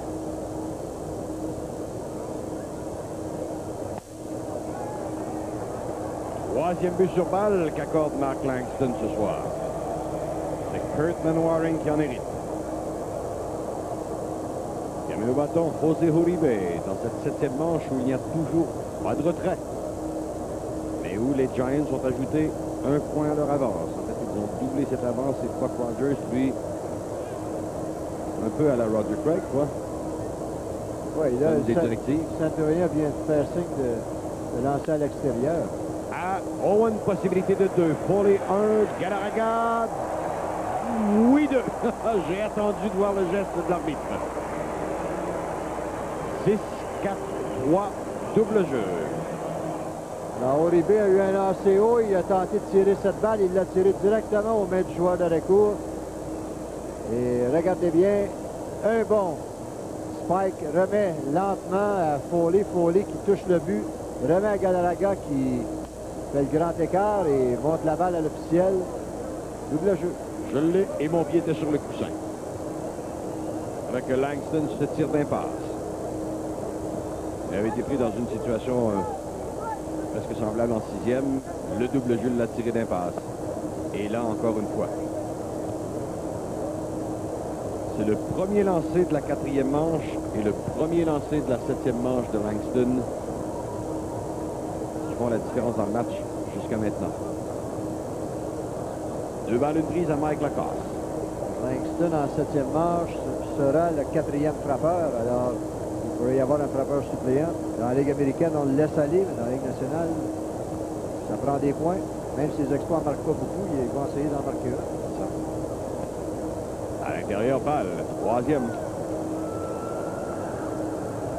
Chez les Expos, ce qui semble s'être installé, c'est bien sûr la confiance ébranlée qui entraîne cette situation qui s'appelle la peur de perdre. Le ricochet que Santo Venian a pu maîtriser, 3 balles de prise.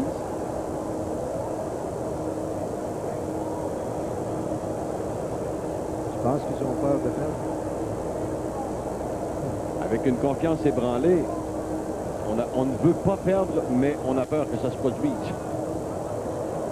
But sur balle à la casse. Ça, souvent, c'est presque inconscient. Ça se manifeste par des gestes nerveux, ça se manifeste par modification de comportement, modification de style. On cherche toutes sortes de solutions.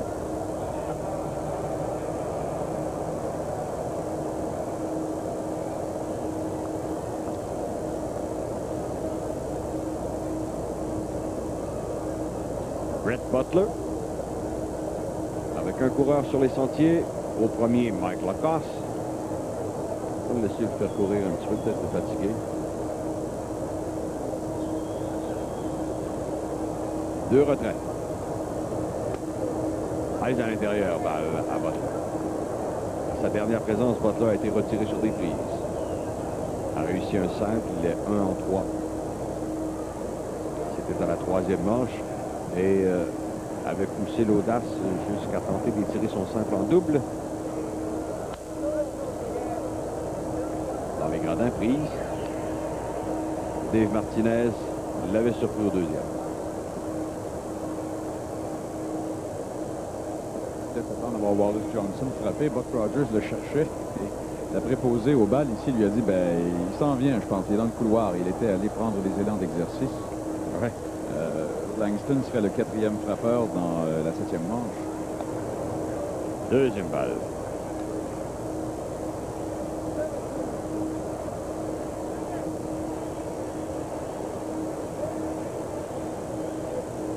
Lacoste, lui, n'est pas un danger pour voler au premier coussin. Il demeure le pied sur le but.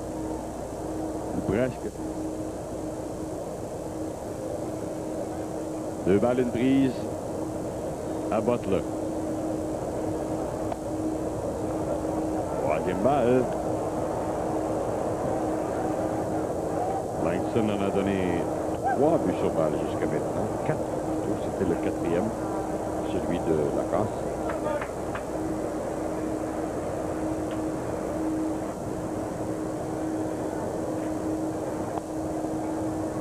Feinte d'amorti. Mais c'est un but sur balle. Le geste a été retenu. Et Larry Bernard va aller visiter Mark Langston. Exactement au 100e lancé, Claude. Je vois ici sur le petit compteur de Larry Bernard à côté de moi, là, exactement 100 lancés d'effectués. On est rendu en 7e manche. Ça fait une moyenne à peu près de 15 lancés, 14 lancés par manche. Ouais. Je voulais savoir s'il y avait quelque chose d'anormal chez lui, là, parce que 2 buts sur balle, 3 dans une manche. C'est pas souvent qu'on voit Langston faire ça. Il en donne quelques-uns, mais à ce rythme-là, non. Robbie Thompson avait amorcé la 6e avec un simple. C'est une autre balle.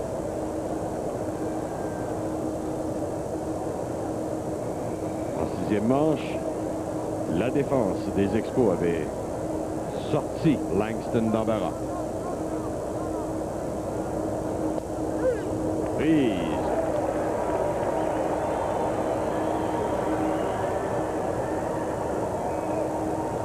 Avec 2 coureurs sur les sentiers en 6e et pas de retrait, Kevin Mitchell au bâton. Langston avait aidé sa cause avec un bon tir, forçant Mitchell à frapper dans un double jeu. L'élan. N'a rien touché. 2e prise à Thompson. Et la foule commence à se ranimer. On prépare les cas. Au troisième, Bill Fahey donne ses signaux.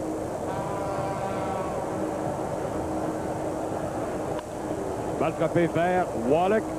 Retrait forcé au deuxième qui met fin à la manche des Giants qui ont un point sur un coup sûr.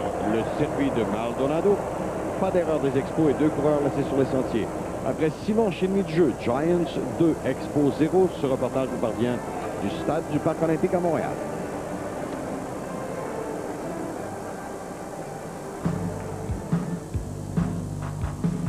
Nous allons maintenant tourner ensemble une autre page d'histoire du baseball majeur. Quand il est question de puissant cogneur, le nom de Willie McCovey revient presque toujours.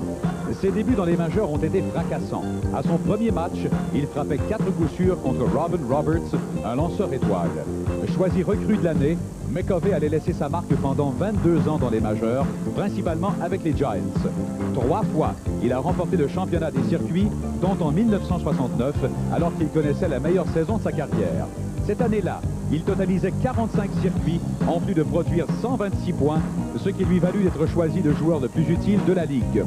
Au terme d'une fructueuse carrière, Willie McCovey compte parmi les 14 joueurs de l'histoire, totalisant plus de 500 circuits en carrière. Willie McCovey, le frappeur gaucher qui compte le plus de circuits dans l'histoire du baseball.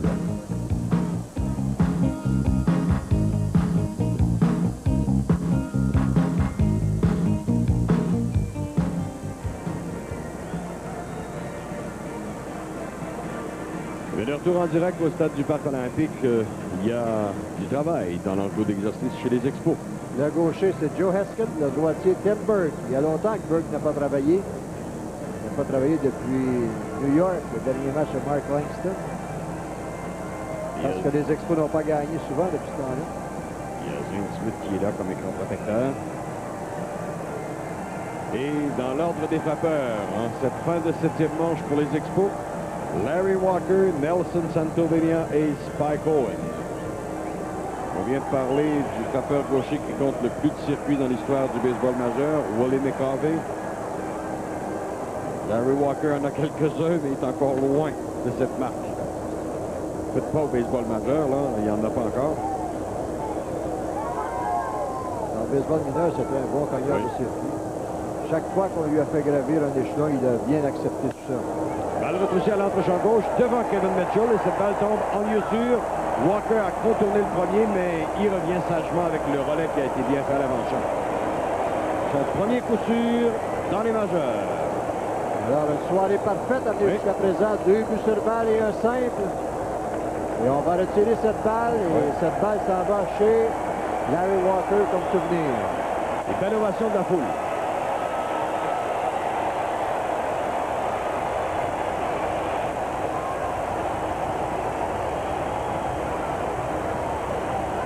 On le revoit, Claude. Une balle tombante au point extérieur et Walker est allé avec le lancer.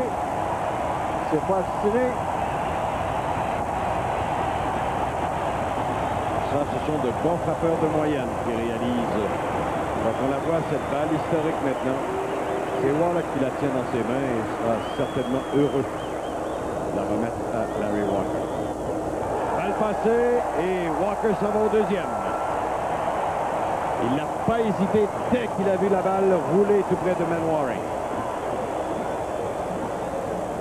Alors, le lancer était à la droite du receveur. C'était une balle cassante.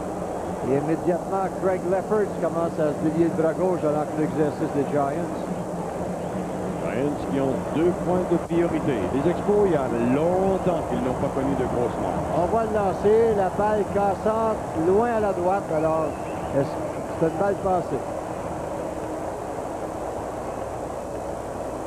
Pas de retrait. Un coureur en position immédiate de marquer. Le Canadien Larry Walker, rappelé aujourd'hui d'Indianapolis. Nelson Santovenia est au bâton. Sauf dans un optionnel à la 4e. Et il avait retroussé une balle loin dans l'allée de gauche. Oh! Très à l'intérieur. Ça, c'est pas volontaire. C'est une autre balle cassante qui a simplement échappé au lanceur Mike Lacoste. Voilà la balle qui n'a même pas cassé. C'est son 11e départ cette saison. Il n'y a aucun match complet Alors, Roger Craig a décidé des signes de fatigue là, chez lui. Saint-Aubénia. 2 balles, aucune prise. Contre Mike Lacoste. On est à sa 7e manche de travail. Il n'a donné que 2 coups sûrs jusqu'à maintenant. Son premier, il l'a donné en 6e. Balle bondissante vers Williams. Son seul jeu, c'est au premier coussin à Will Clark.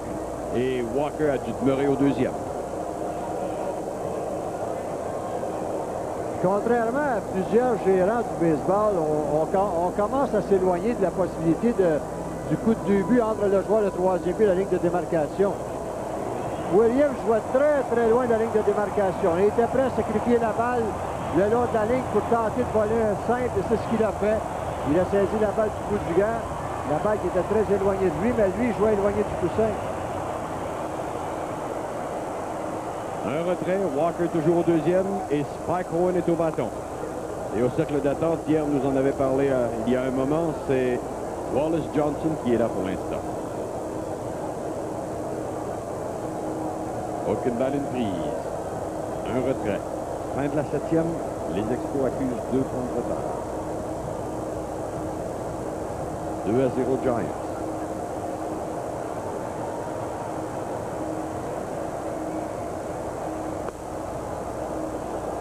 Owen n'a rien touché. 2e prise.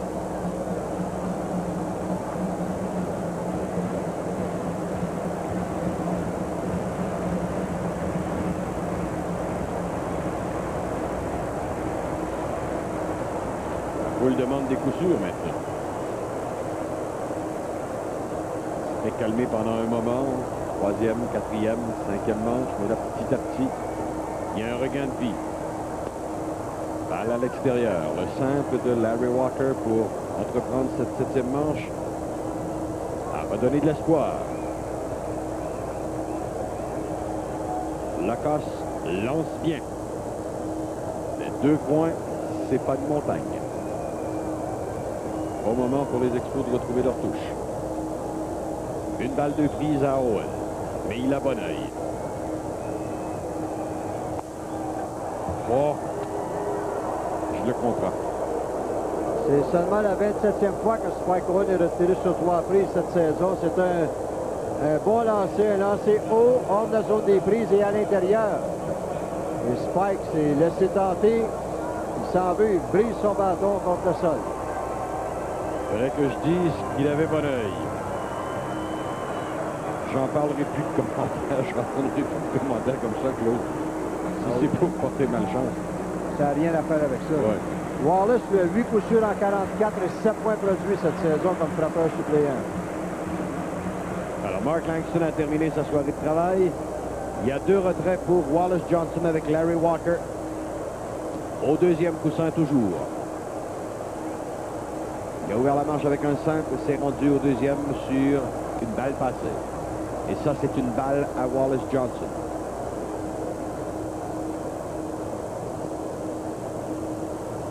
Et au monticule d'exercice chez les Expos, il y a toujours, on les a vus il y a un moment, Joe Esquette et Tinberg.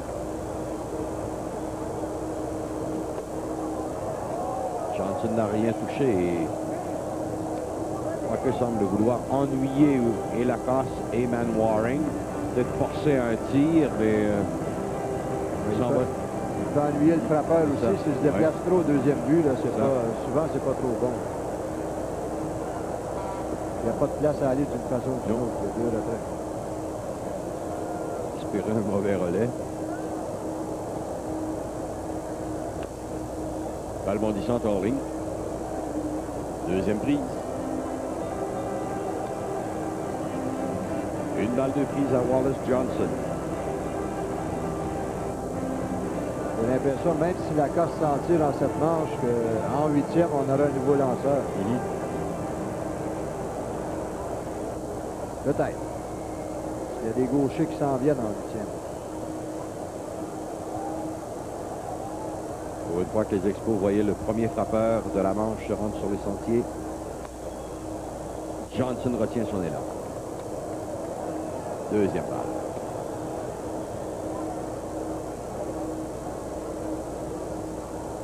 Quand Spike Owen s'est fait retirer sur des prises, c'est parce que ça va mal. Et quand ça va mal, ça va mal. 2 balles de brise, 2 retraits. Walker au deuxième. 3e balle, compte complet.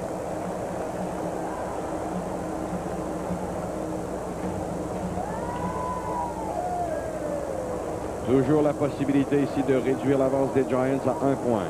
Et Dave Martinez est confiant que ça se fasse. Son bâton, il le prépare au cercle d'attente. 3 balles, 2 prises, 2 retraits. Balle frappée en lieu sûr. Walker s'en vient, contourne le 3e. Johnson demeure au premier. Walker croise le marbre. C'est 2-1. Point produit, Wallace-Johnson. Alors pour Wallace Johnson, c'est son 8e point produit cette saison comme frappeur suppléant. Les frappeurs suppléants des Expos en ont 32 depuis le début de l'année. Le meneur, c'est Mike Alfretti, qui a été placé sur la liste des joueurs blessés aujourd'hui avec 10. Et là, avec un frappeur gaucher qui s'amène à la personne de Dave Martinez, Mike Lacoste a de la visite au monticule. Et quelle visite pendant que nous, on revoit ce coup de Johnson. C'est un très bon lancer, un lancer bas et à l'intérieur de Mike Lacoste. On jouait Wallace vers le champ centre droit et Larry Walker vient marquer facilement son premier point dans le baseball majeur alors que Wallace s'arrête au premier. Et il en a provoqué des situations, Larry Walker. On voit sa course, il contrôle bien les buts et il sait qu'il y a tout le temps au monde pour aller marquer. Il est costaud, hein, il est fort. Oui. Bonne stature, bon gabarit. Et Wallace, lui, s'exerce en quelques pas de course sur la ligne du premier coussin. Pendant qu'on a payé une visite à Mike Lacoste, et pas seulement une visite, c'était une visite pour lui dire que sa soirée était terminée. C'est Craig Leffert. Et le gaucher Leffert est au monticule pour un 53e fois. Il a 19 matchs préservés cette année. Ça, c'est plus que tout autre lanceur des Giants. Il a 2 victoires, 4 défaites et 2,37 moyenne de points mérités. Seulement 18 buts sur balle, 58 retraits sur des prises et 83 manches, 70 coups sûrs. Il a une balle rapide, il a une balle tombante, il a une balle tire-bouchon et la balle fronde, en plus d'une balle courte.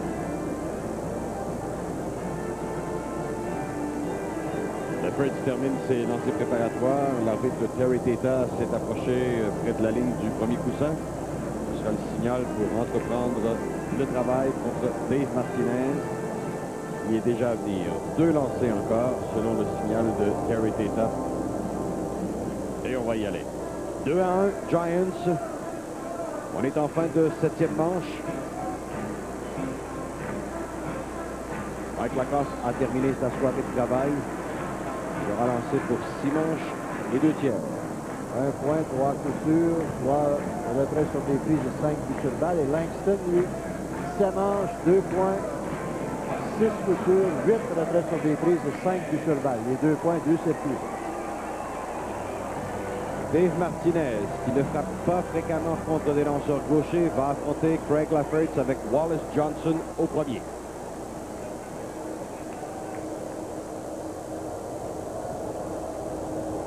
Il y a toujours 2 retraits.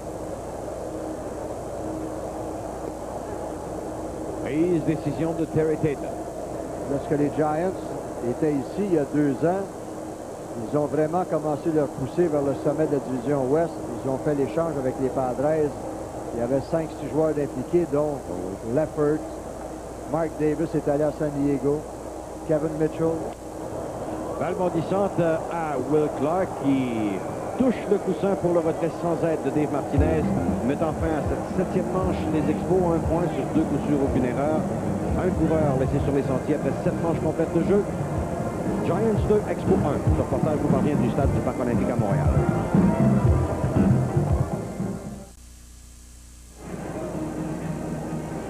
Nouveau lanceur chez les Expos, Claude.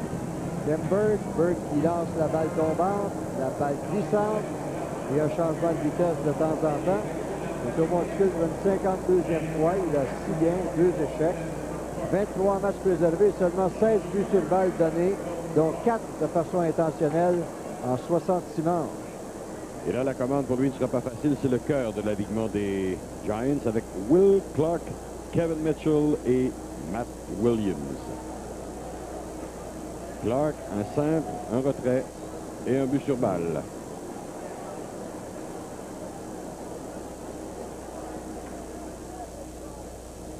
« 2-1, Giants. Début de la 8.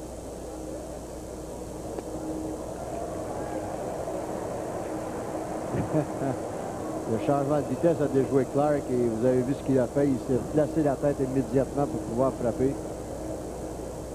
Ça veut dire que sa tête a bougé trop vite. Ouais.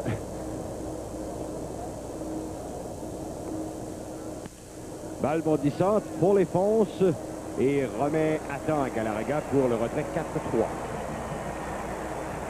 Pas de dommage. Mais un qui en a fait des dommages en quatrième, ça mène au bâton. Kevin Mitchell, mais il a aussi été impliqué dans un double jeu important parce qu'il a frappé la balle à Spike Owen en sixième. Mitchell, 38 circuits cette année. Il a une chance de se rendre à 50. Le dernier frappeur de la Ligue nationale a frappé 50 circuits. C'est George Foster des Reds de Cincinnati en 77. Et dans la Ligue américaine, il faut remonter en 1961. Roger Maris et Mickey Mantle, alors que Maris avait battu le record de Babe Ruth. 61. 61 en 61. Depuis ce temps-là, il n'y a pas eu de frappeur de 50 circuits dans la Ligue américaine.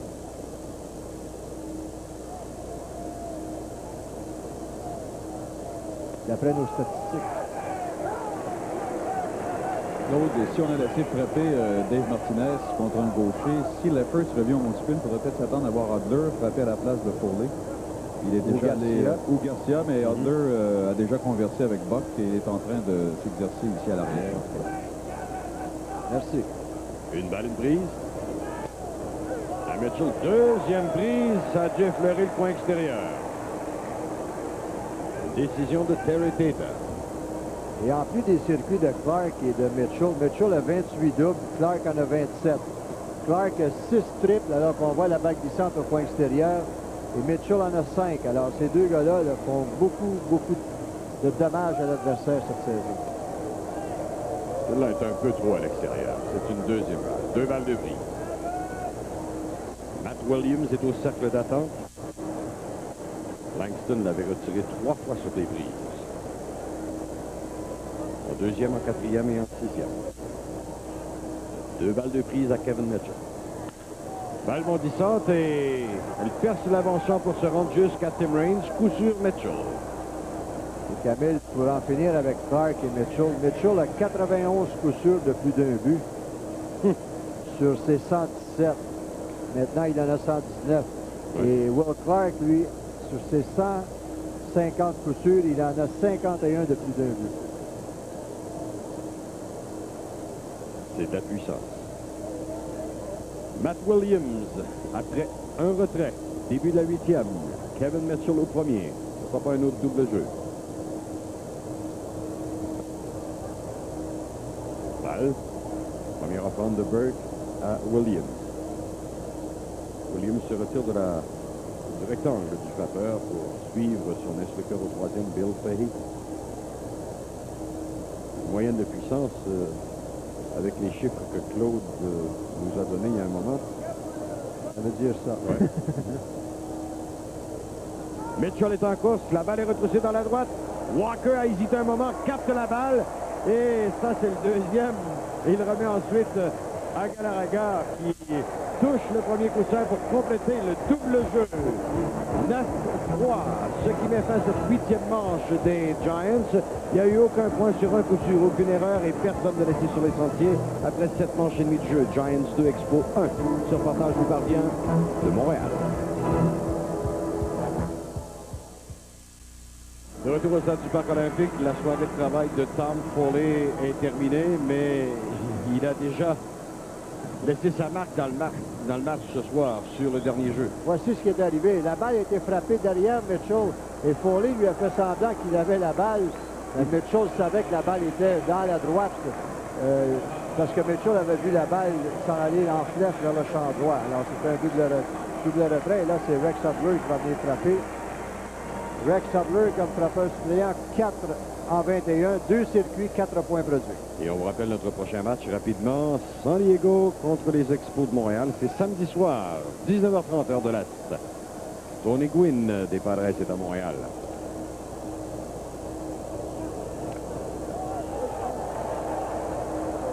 Il dit qu'il était encore dans le rectangle réservé au frappeur parce que la balle a touché le casque protecteur de Rex Hudler. S'il est sorti du rectangle, il est retiré. Regardez bien son coup retenu. La balle a frappé. Il y a Sutherland, Don Sutherland qui jouait. Gary Sutherland qui jouait pour les Expos au deuxième but. Il s'est fait fracturer le nez comme ça en tentant un coup retenu. La balle lui avait arrivé sur le nez. Il avait justement mentionné, heureusement qu'il n'a pas eu sur le nez. Ouf.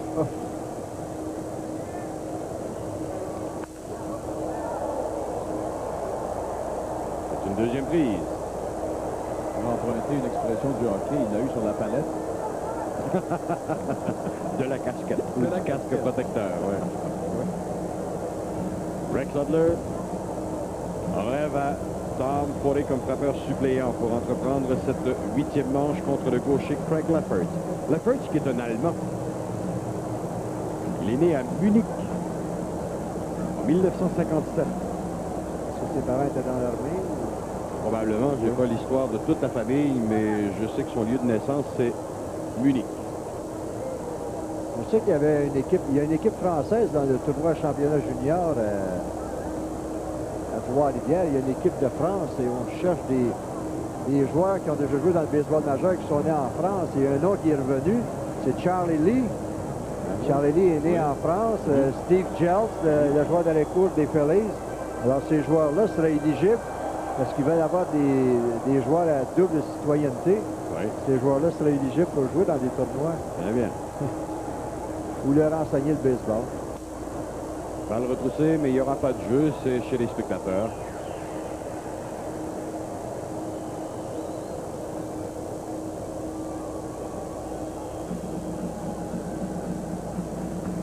On a parlé de cette fameuse transaction en 1987.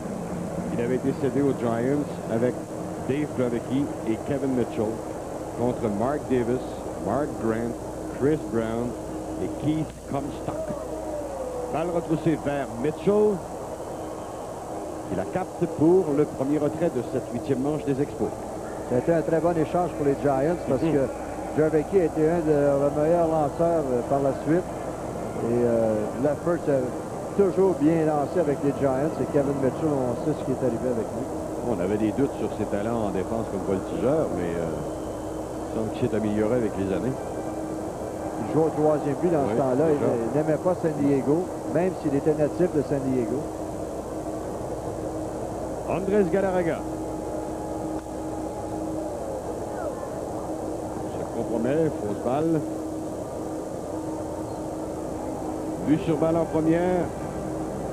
Frappé dans un double jeu en 3e et réussit le premier simple des Expos contre Mike Lacoste en 6e manche. Les Expos en ont ajouté seulement 2 simples par la suite. Ceux de Larry Walker et Wallace Johnson pour le seul point produit. Une balle, une prise, un retrait. Après Galarraga, Tim Raines qui connaît des difficultés ce soir en attaque. Leffert avait participé à son premier match dans le baseball majeur contre les Expos alors qu'il était avec les Cubs en 83.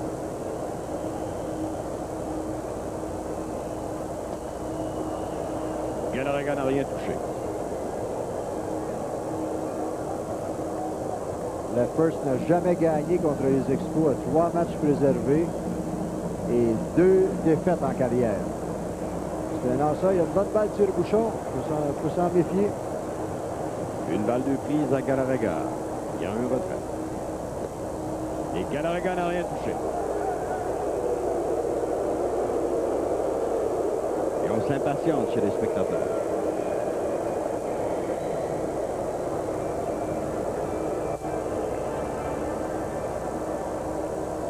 Bon, les Expos, c'est moins vivant que ce qu'on a déjà connu. Moins de vie.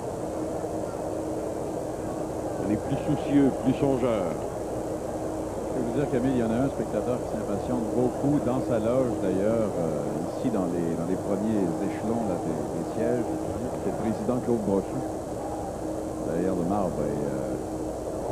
Et, lui, on ne peut pas dire qu'il n'a pas fait son travail cette année. Il est allé chercher les joueurs qu'il fallait pour gagner. Dombrowski. Ouais.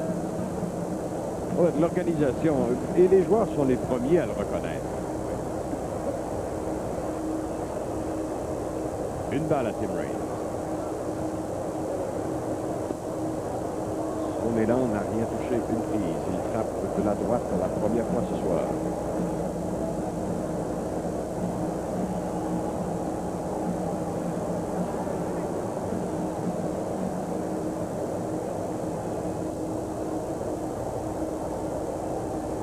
Moyenne Raines comme frappeur droitier est seulement de 258. C'est beaucoup plus de succès de la gauche. 306 avant le match. Une balle, une prise, 2 retraits. Grosse balle, deuxième prise.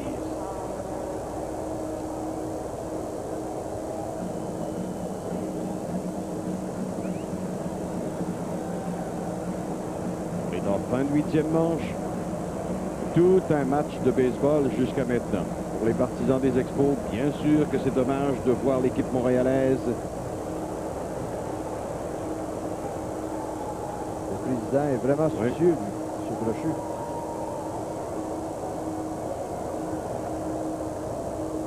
C'est une deuxième balle.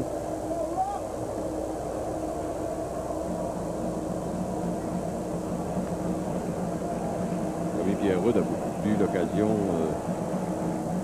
nous de pouvoir observer ses faits et gestes. Je connais la place, Pierre. Ah oui, je connais. On garde toujours votre siège, Camille. Hein? Oui, ah bon? Ah oui, vous avez toujours votre siège. Je suis d'accord. 2 balles, 2 prises, 2 retraits. Raines penchait sur le marbre. Le tir était à l'intérieur. Selon Teta, compte complet. Nécessaire, Tim Wallach va suivre.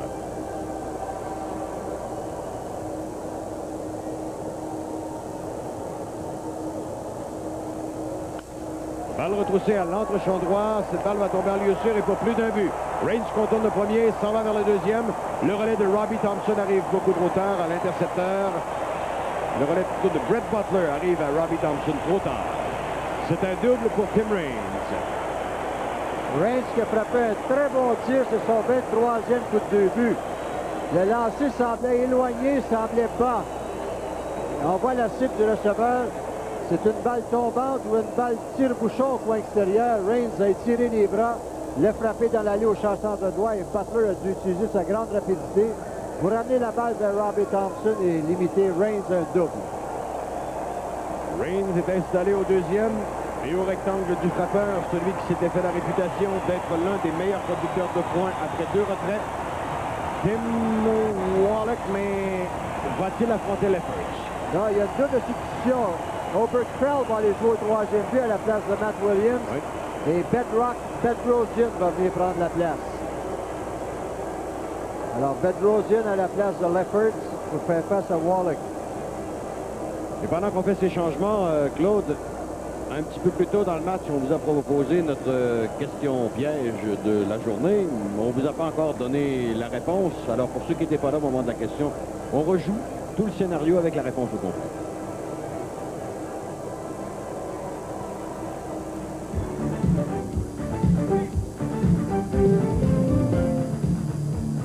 Voici notre question piège pour ce soir. Qui a été le dernier joueur de la Ligue nationale à réussir 20 triples dans une saison?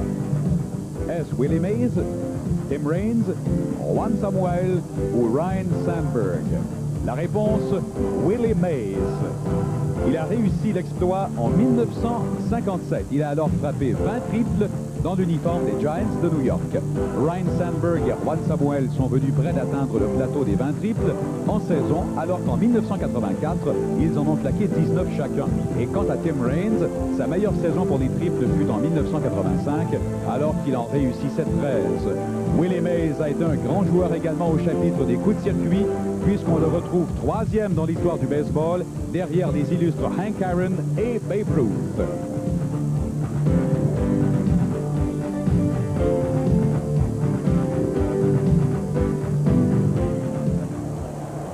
Et avec Bedrosian au monticule ici au stade du Parc olympique et Tim Raines des Expos, 2e coussin. Il y a une discussion qui se poursuit entre Terry Tata et un des responsables. Oui, Claude. Bedrosian, lui, c'est sa 24e présence avec les Giants. Il n'a aucune victoire, 2 défaites avec San Francisco et 10 matchs préservés. Il s'affiche avec Philadelphie et les Giants, c'est 2 et 5 et 16 matchs préservés. Il a une très bonne balle rapide, au-delà de 90 000 à l'heure. Il a une bonne balle glissante.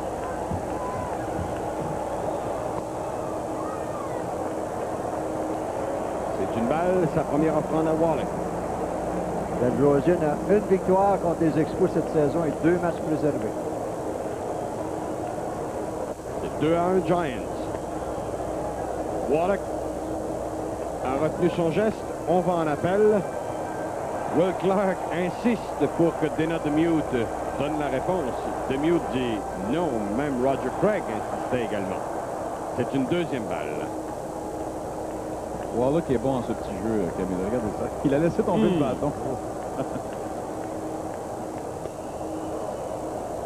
Et là, Terry Tata dit bon, j'ai décidé qu'il a fait la rotation.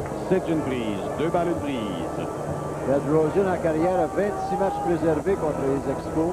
Seuls Bruce Sutter et Kent Tekulve en a plus. Sutter 32, Tekulve 34. 2 balles, une prise à Wallach. Reigns est toujours au deuxième. Il y a 2 retraits. Fin de la 8e. 2-1 Giants. Ce sera chez les spectateurs, derrière le grillage protecteur. Imaginez-vous pas que c'est facile de faire face à Bedrosian. Il y a une balle rapide au-delà de 90 000 à l'heure. Il y a une balle glissante au-delà de 90 000 à l'heure. Il y a le premier but inoccupé. C'est pas facile. Il y a 2 retraits. C'est une présence très, très difficile pour le frappeur à l'heure actuelle, que ce soit Wallach ou n'importe qui. 2 balles de prise.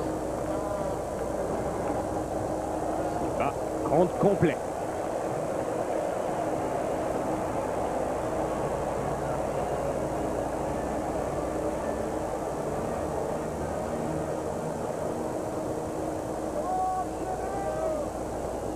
Reigns est toujours au deuxième. Bedrosian a un compte complet. Tim Wallach. C'est un but sur balle. Il ne l'a pas volé, celui-là. Il a travaillé fort. Et imaginez-vous dans la peau de celui qui s'amène au rectangle du frappeur. La foule se lève pour l'encourager. C'est le Canadien Larry Walker, arrivé aujourd'hui d'Indianapolis. Jusqu'à présent, ça va très, très bien. Oui. 2 buts sur balle, un simple, un point marqué. Il a 2 coureurs devant lui, 2 retraits. Très à l'intérieur. Mais Walker n'a pas semblé incommodé outre mesure. Le vétéran Bedrosian qui vient dire aux jeunes bienvenue à la Ligue nationale. Et le jeune pourrait répondre tout de suite. Les coureurs sont en course. Reigns glisse au 3e. C'était une balle. Wallach est demeuré au 1er.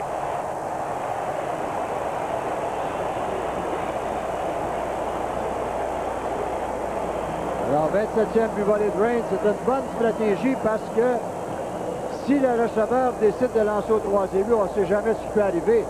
Reigns a vu qu'il avait le temps, Bedrosian ne se préoccupait pas de lui, alors il est plus prêt pour marquer. Et Oberkfell vient tout juste d'entrer dans le match, alors il n'est pas à son mieux au 3e but. Oui, et si Man Waring lance au 3e, il peut y avoir un mauvais relais. Wallach peut avancer également. C'est une 3e balle. Walker en a soutiré 2 buts sur balle à ses 2 premières présences de la soirée, en 2e et 4e manche, avant d'aller chercher un simple. En 7e, c'était contre Mike Lacoste. Il est patient.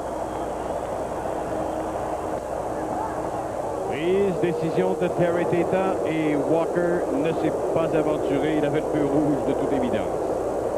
Est-ce que les Giants vont lancer au 2e but si Wallach décolle du 1er?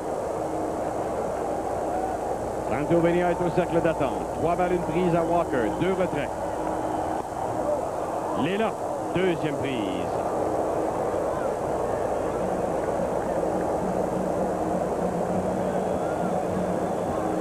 C'est beaucoup de pression pour un jeune à son premier match professionnel. 4e balle, il a eu bon œil.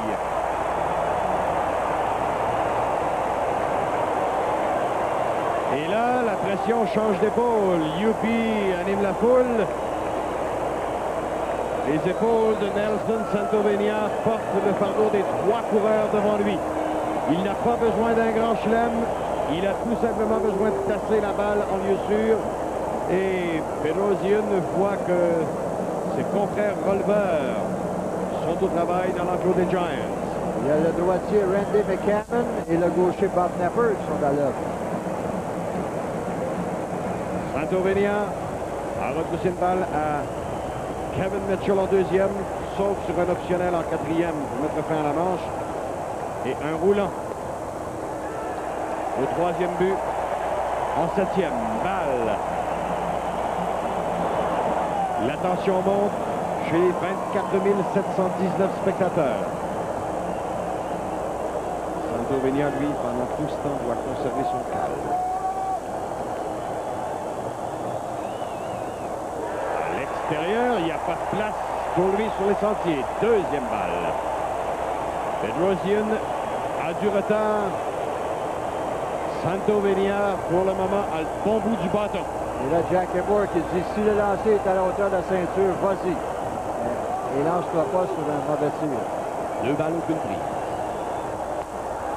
3e balle. Et là, vous pouvez être sûr que le feu rouge, on va lui attacher les 2 mains après les 2 pieds puis le bâton avec. On va peut-être lui enlever le bâton des mains. Pourquoi pas? Au cas où.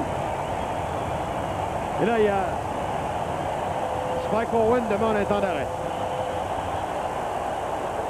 Parce qu'il y a une balle au champ gauche qui a échappé dans l'enclos d'exercice des Giants. Bruce Fromming qui faisait également des gestes, mais lui s'avançait vers l'avant-champ. Je me demandais pourquoi il voulait demander à Bedrosian d'arrêter. 3 balles, aucune prise.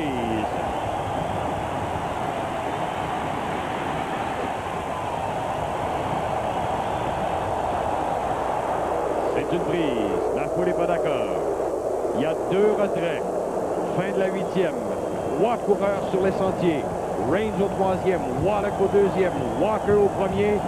Santovenia au bâton, un compte de 3 balles, une prise. Les Giants en avance par 1 point, 2-1.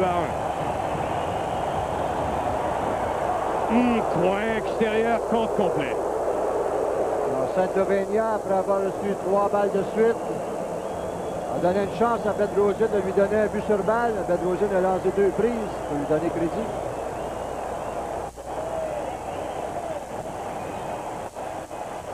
Sagement, Santovenia se retire du recteur.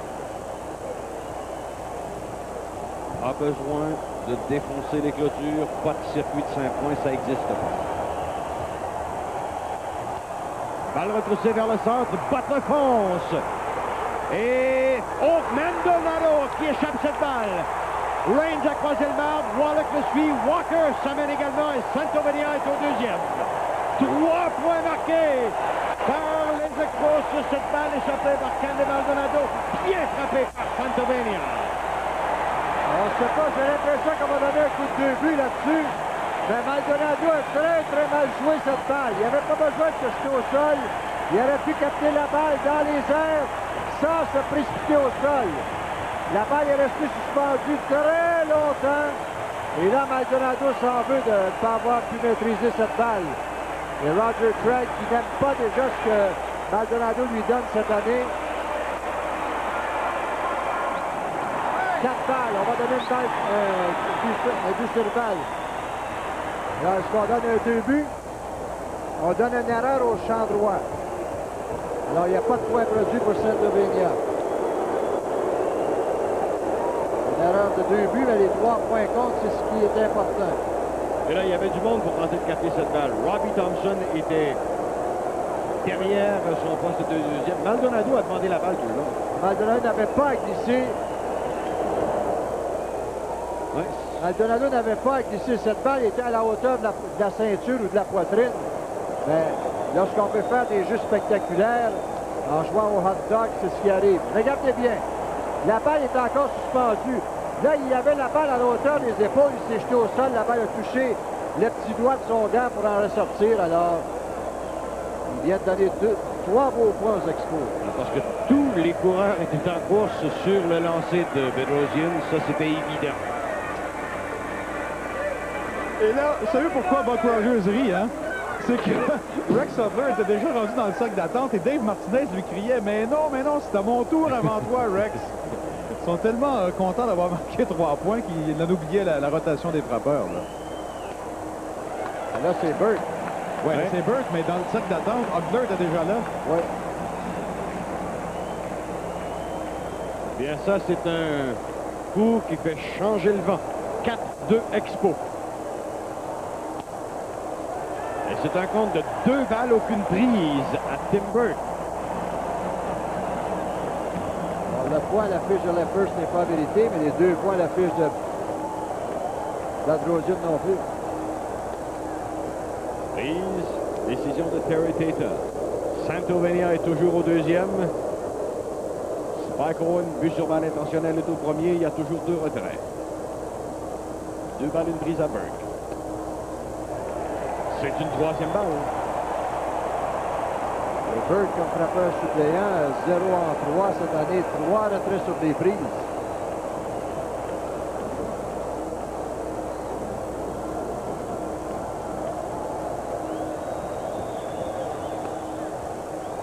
Deuxième prise, compte complet. Regardez le petit signal de Jackie Moore encore. Si c'est à la ceinture, une balle à ton cou, elle entre. 3 balles de prise, les coureurs sont en course. C'est une 4e balle.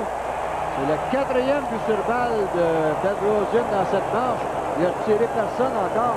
Et Roger Craig a lancé. C'est 4 buts sur balle. Il y en a un d'intentionnel, celui à Spike Owen.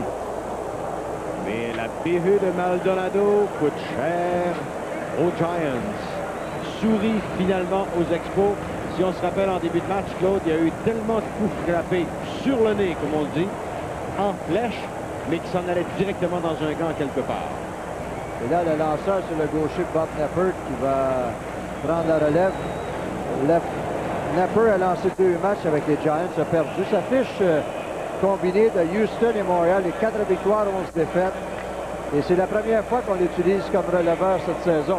C'est un lanceur de balles courbes et il va faire face à Dave Martinez qui représente le 9e frappeur dans cette manche. Mais le jeu vraiment qui fera couler beaucoup d'encre, c'est celui-là, Claude. Eh bien, un tir en plein centre du map. Santovenia l'a retroussé un peu. La balle est restée suspendue. On pensait que Thompson peut-être était le plus près de la balle, mais non. Maldonado, lui, à moins qu'il ait perdu la balle dans les réflecteurs, ce qui peut arriver.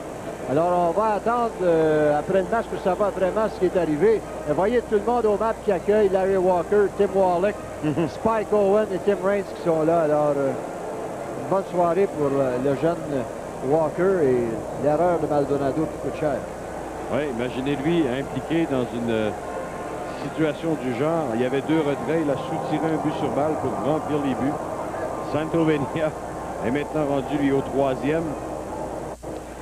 Cette balle, comme Claude l'a expliqué, demeurait suspendue très longtemps. Oui, Pierre. Votre explication des chandails blancs dans les estrades, je pense, est excellente pour expliquer ce coup qui n'était pas frappé très haut au moment de l'attraper. Et vous l'avez vécu cet après-midi. Oui. Et devant moi, j'ai justement l'estrade qui longe le 3e but. Oui. Et c'est vrai qu'il y a beaucoup de chandails blancs ce soir. Alors, ça peut causer pas mal de problèmes chez un voltigeur. Parce que la balle ne fait pas contraste à ce moment-là. Là, il y a un numéro 7 qui cherche un bâton pour venir frapper. Il y a déjà son casque de frappeur, en tout cas.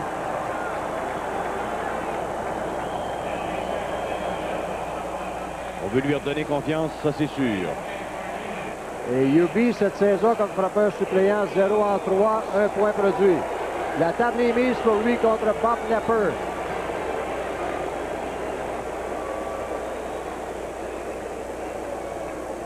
Il remplace Dave Martinez, qui avait affronté plutôt le gaucher Leffert. Et là, vous voulez amener un autre gaucher. On a Yubi Brooks. Il jouera contre les gauchers, Larry Walker contre les droitiers jusqu'à nouvel ordre. Et Walker, ce soir, son premier match est fort bien défendu. Premier lancé de Knepper, balle. Napper est capable de vous endormir avec des buts sur balle. Il en a donné 63 cette saison et 49 retraits sur des prises seulement. Alors, Yubi, sois patient. Ils vont en lancer une. Retrousse une chandelle derrière le deuxième coussin. C'est le voltigeur de centre, Brett Butler, qui s'avance et capte cette balle pour mettre fin à cette désastreuse manche des Giants, mais bonne pour les Expos qui ont marqué 3 points sur un seul coup sûr. Une erreur, mais ils ont laissé quand même 3 coureurs sur les sentiers.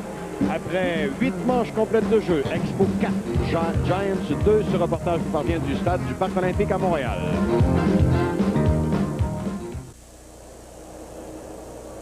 La diffusion de ce match est autorisée en vertu des droits de télévision exclusifs accordés par le club de baseball Montréal Limité et uniquement pour le bon plaisir de nos téléspectateurs. Toute reproduction totale ou partielle de cette émission est interdite sans le consentement écrit du club de baseball Montréal Limité. Début de la 9e, des changements en défense, Claude. Le numéro 35, Otis Nixon, est maintenant au champ centre à la place de Dave Martinez. Et au deuxième but, c'est Rex Hudler à la place de Tom Foley. C'est toujours Tim Burke au monticule. Et il y aura aussi des modifications dans l'ordre des frappeurs chez les Giants. Le premier qui devait se présenter était Candy Maldonado, lui qui est devenu peut-être la farce du match chez les Giants ce soir. Et Pat Sheridan, le numéro 25, s'est amené au rectangle des frappeurs. Et on a vu Roger Craig aller donner ses modifications à Terry Tata. Sheridan, lui, comme frappeur suppléant depuis qu'il est arrivé de Détroit, aucun coup sûr en 4. Sa moyenne est à 208. C'est un frappeur gaucher, un bon voltigeur. Burke se retrouve au monticule maintenant avec 2 points de priorité alors qu'il avait 1 point de recul lorsqu'il s'est amené dans le match en 8e manche. C'est sa 2e manche de travail. En 8e, il n'a affronté que 3 frappeurs, et pas les moindres. Will Clark, Kevin Mitchell et Matt Williams. Prise, une balle, une prise. Il avait donné un simple à Kevin Mitchell. Et le jeune Larry Walker, qui a une soirée parfaite sur les buts, s'est également illustré avec une assistance en défense. Pour avoir capté le ballon de Matt Williams. Sheridan s'élance, n'a rien touché. Au monticule d'exercice chez les Expos, il y a Zane Smith qui est à l'œuvre. Au cercle d'attente chez les Giants, c'est Ernest Riles qui est là à la place de Kurtman Waring. Alors, les roues tournent. Une balle de prise. C'est à l'intérieur et bas balle. Et ça, c'est la beauté du baseball stratégique de la Ligue nationale avec l'obligation de modifier bien des situations, les doubles substitutions, l'implication du lanceur dans le rôle des frappeurs. J'ai rien contre la Ligue américaine. Je préfère de loin le système de la nationale. C'est un ricochet que Santovenia n'a pu retenir. Donc, le compte demeure le même. 2 balles de prise. Un autre meurtrissure pour Nelson Santovenia. Ça fait mal. Il faut que le seuil de la douleur soit assez élevé. Et là, il a demandé à Tim Burke de lui donner quelques instants de plus là, pour chasser la douleur. Et Burke peut toujours aller prendre une marche. Et il y a des objets là, qui sont tombés sur le terrain au champ gauche. Ce sont des cas qui se sont détachés de la baie vitrée. Reigns les a récupérés pour les remettre à la jeune préposée au bal. Maintenant préposée au pancarte. Santovenia a repris sa position accroupie. Pat Sheridan revient au rectangle du frappeur. Burke s'installe à la plaque. 2 balles de prise. Début de la 9e, 4-2 Expo. 3e balle, compte complet.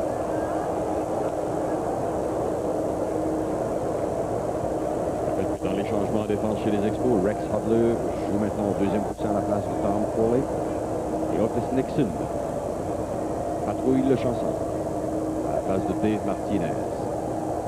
Compte complet. Balle retroussée dans la droite. Walker a hésité un petit moment, ajuste sa course et vient capter la balle. Le bâton a été fracassé dans les mains de Sheridan. Et la raison pour laquelle Walker a peut-être hésité une fraction de seconde, c'était pour voir vraiment si ça avait été fracassé dans les mains ou s'il y avait eu un bon contact avec la balle. Mais c'était le bâton fracassé dans les mains. Et c'est Ernest Riles qui vient au rectangle des frappeurs. Claude l'avait déjà identifié au cercle d'attente. 5 coups sûrs en 25, 2 points produits comme frappeur suppléant. Il y a un retrait et c'est une prise. Le premier tir de Burke à Riles. Terry Kennedy au cercle d'attente.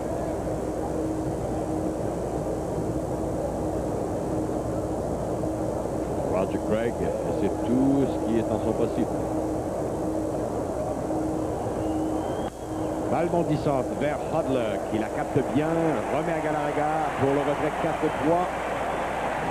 Et les Expos sont à un retrait de mettre fin à leur série de défaites. Et pas contre la moindre des équipes, s'il vous plaît. Les meneurs de la division Ouest. C'est un match de rêve pour le jeune Larry Walker. 3 fois sur les buts. 4 fois sur les buts. 3 buts sur balle, un simple, un point marqué. 2 points marqués. 2 points marqués.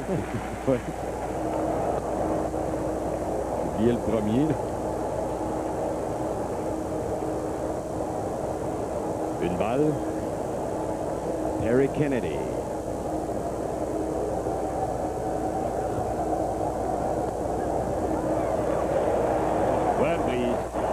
Kennedy, comme frappeur suppléant, a 2 coups sûrs en 8 et 5 points produits.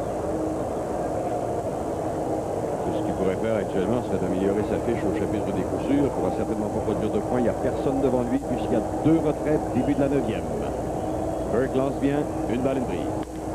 Balle bondissante vers Hodler. Prend bien son temps et la remise est bonne à Galarraga pour mettre fin au match. Le retrait 4-3 et la foule est en liesse pour saluer cette victoire des Expos qui enfin semble voir la guigne les quitter pour un moment. Eux qui avaient commencé un match avec des balles frappées sur le nez, Claude, mais qui trouvait toujours preneur à quelque part. Et bonne fête, Buck Rogers, oui. 51e anniversaire. Les Giants lui ont donné cette victoire, le jeu de Candy Maldonado. Et là, on voit que les joueurs des Expos regardent à la fin du tunnel et voient un peu de lumière. Absolument, et espérons que la lumière va amplifier, que ce sera de 50 à 60 à 90 à 100 à 150 watts éventuellement pour que tout se poursuive. Leur série, on se félicite, est près de l'abri, on ne le voit pas à l'image, je vois Youpi qui va sauter sur le dos des joueurs pour poursuivre la fête, l'euphorie et tout le reste. Zane Smith et Buck Rogers, bonne fête à nouveau, 51 ans Buck aujourd'hui. C'est un premier cadeau d'anniversaire, cette victoire des Expos par 4-2 sur les Giants de San Francisco. Nous vous revenons dans un moment. Ce reportage vous parvient en direct du stade du Parc olympique à Montréal.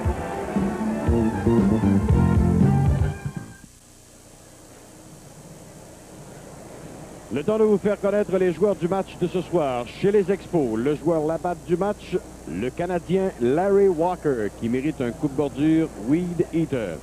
Et chez les Giants, le joueur la-batte du match, Kevin Mitchell, qui recevra un appareil photo Prima Shot de Canon. Mitchell qui avait sonné la charge avec un circuit en début de match.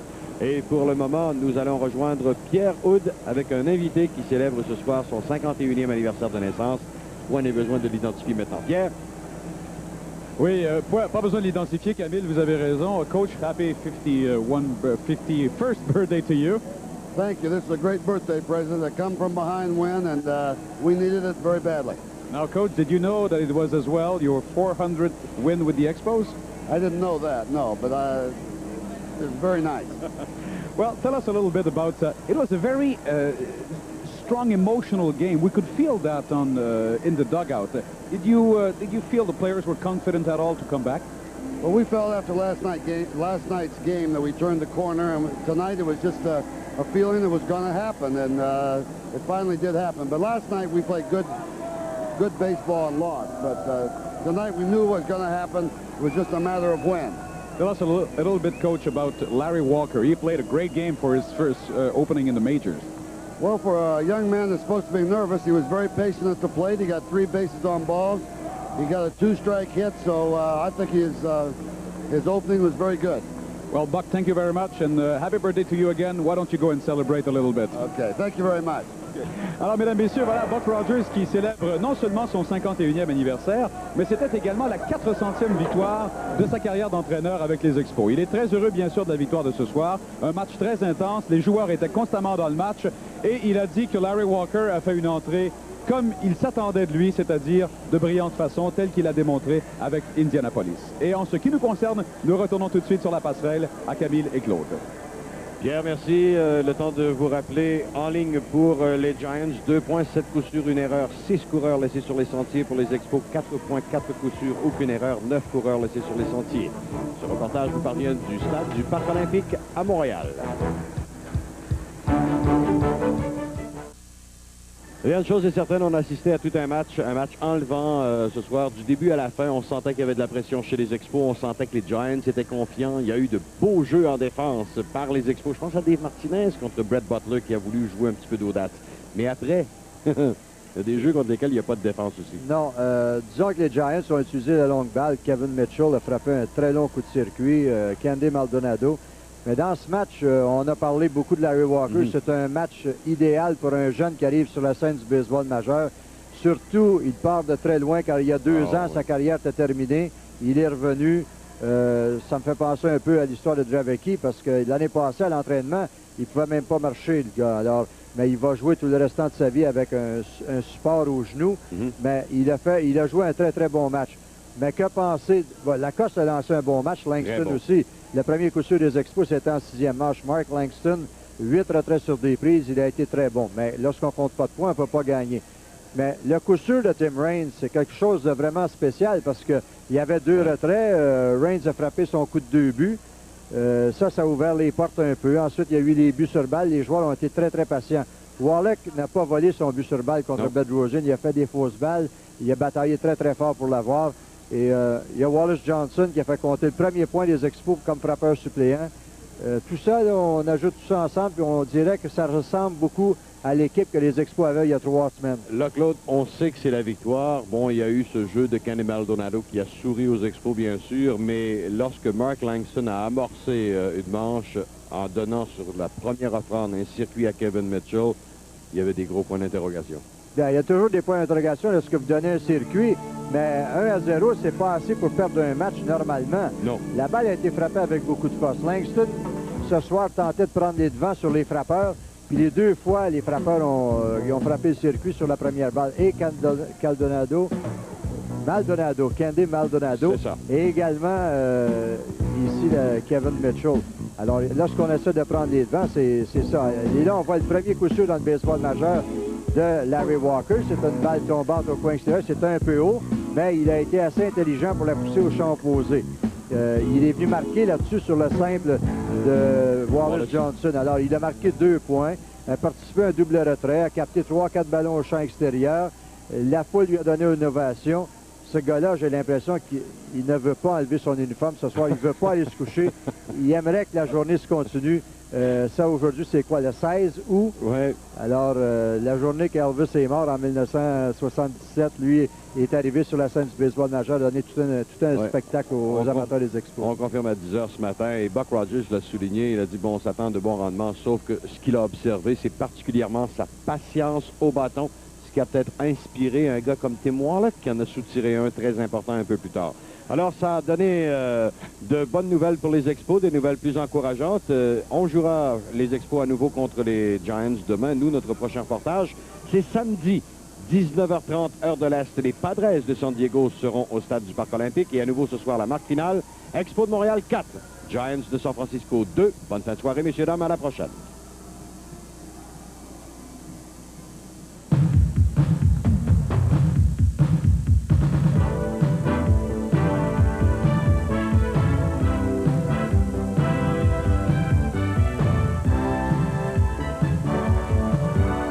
Le baseball, la batte des Expos.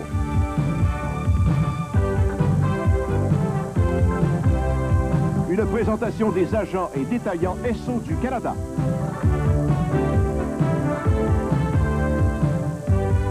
Xerox Canada. Xerox, on répond à vos besoins. Et de Labatt 50, une bière soigneusement brassée par Labatt, la grande brasserie canadienne.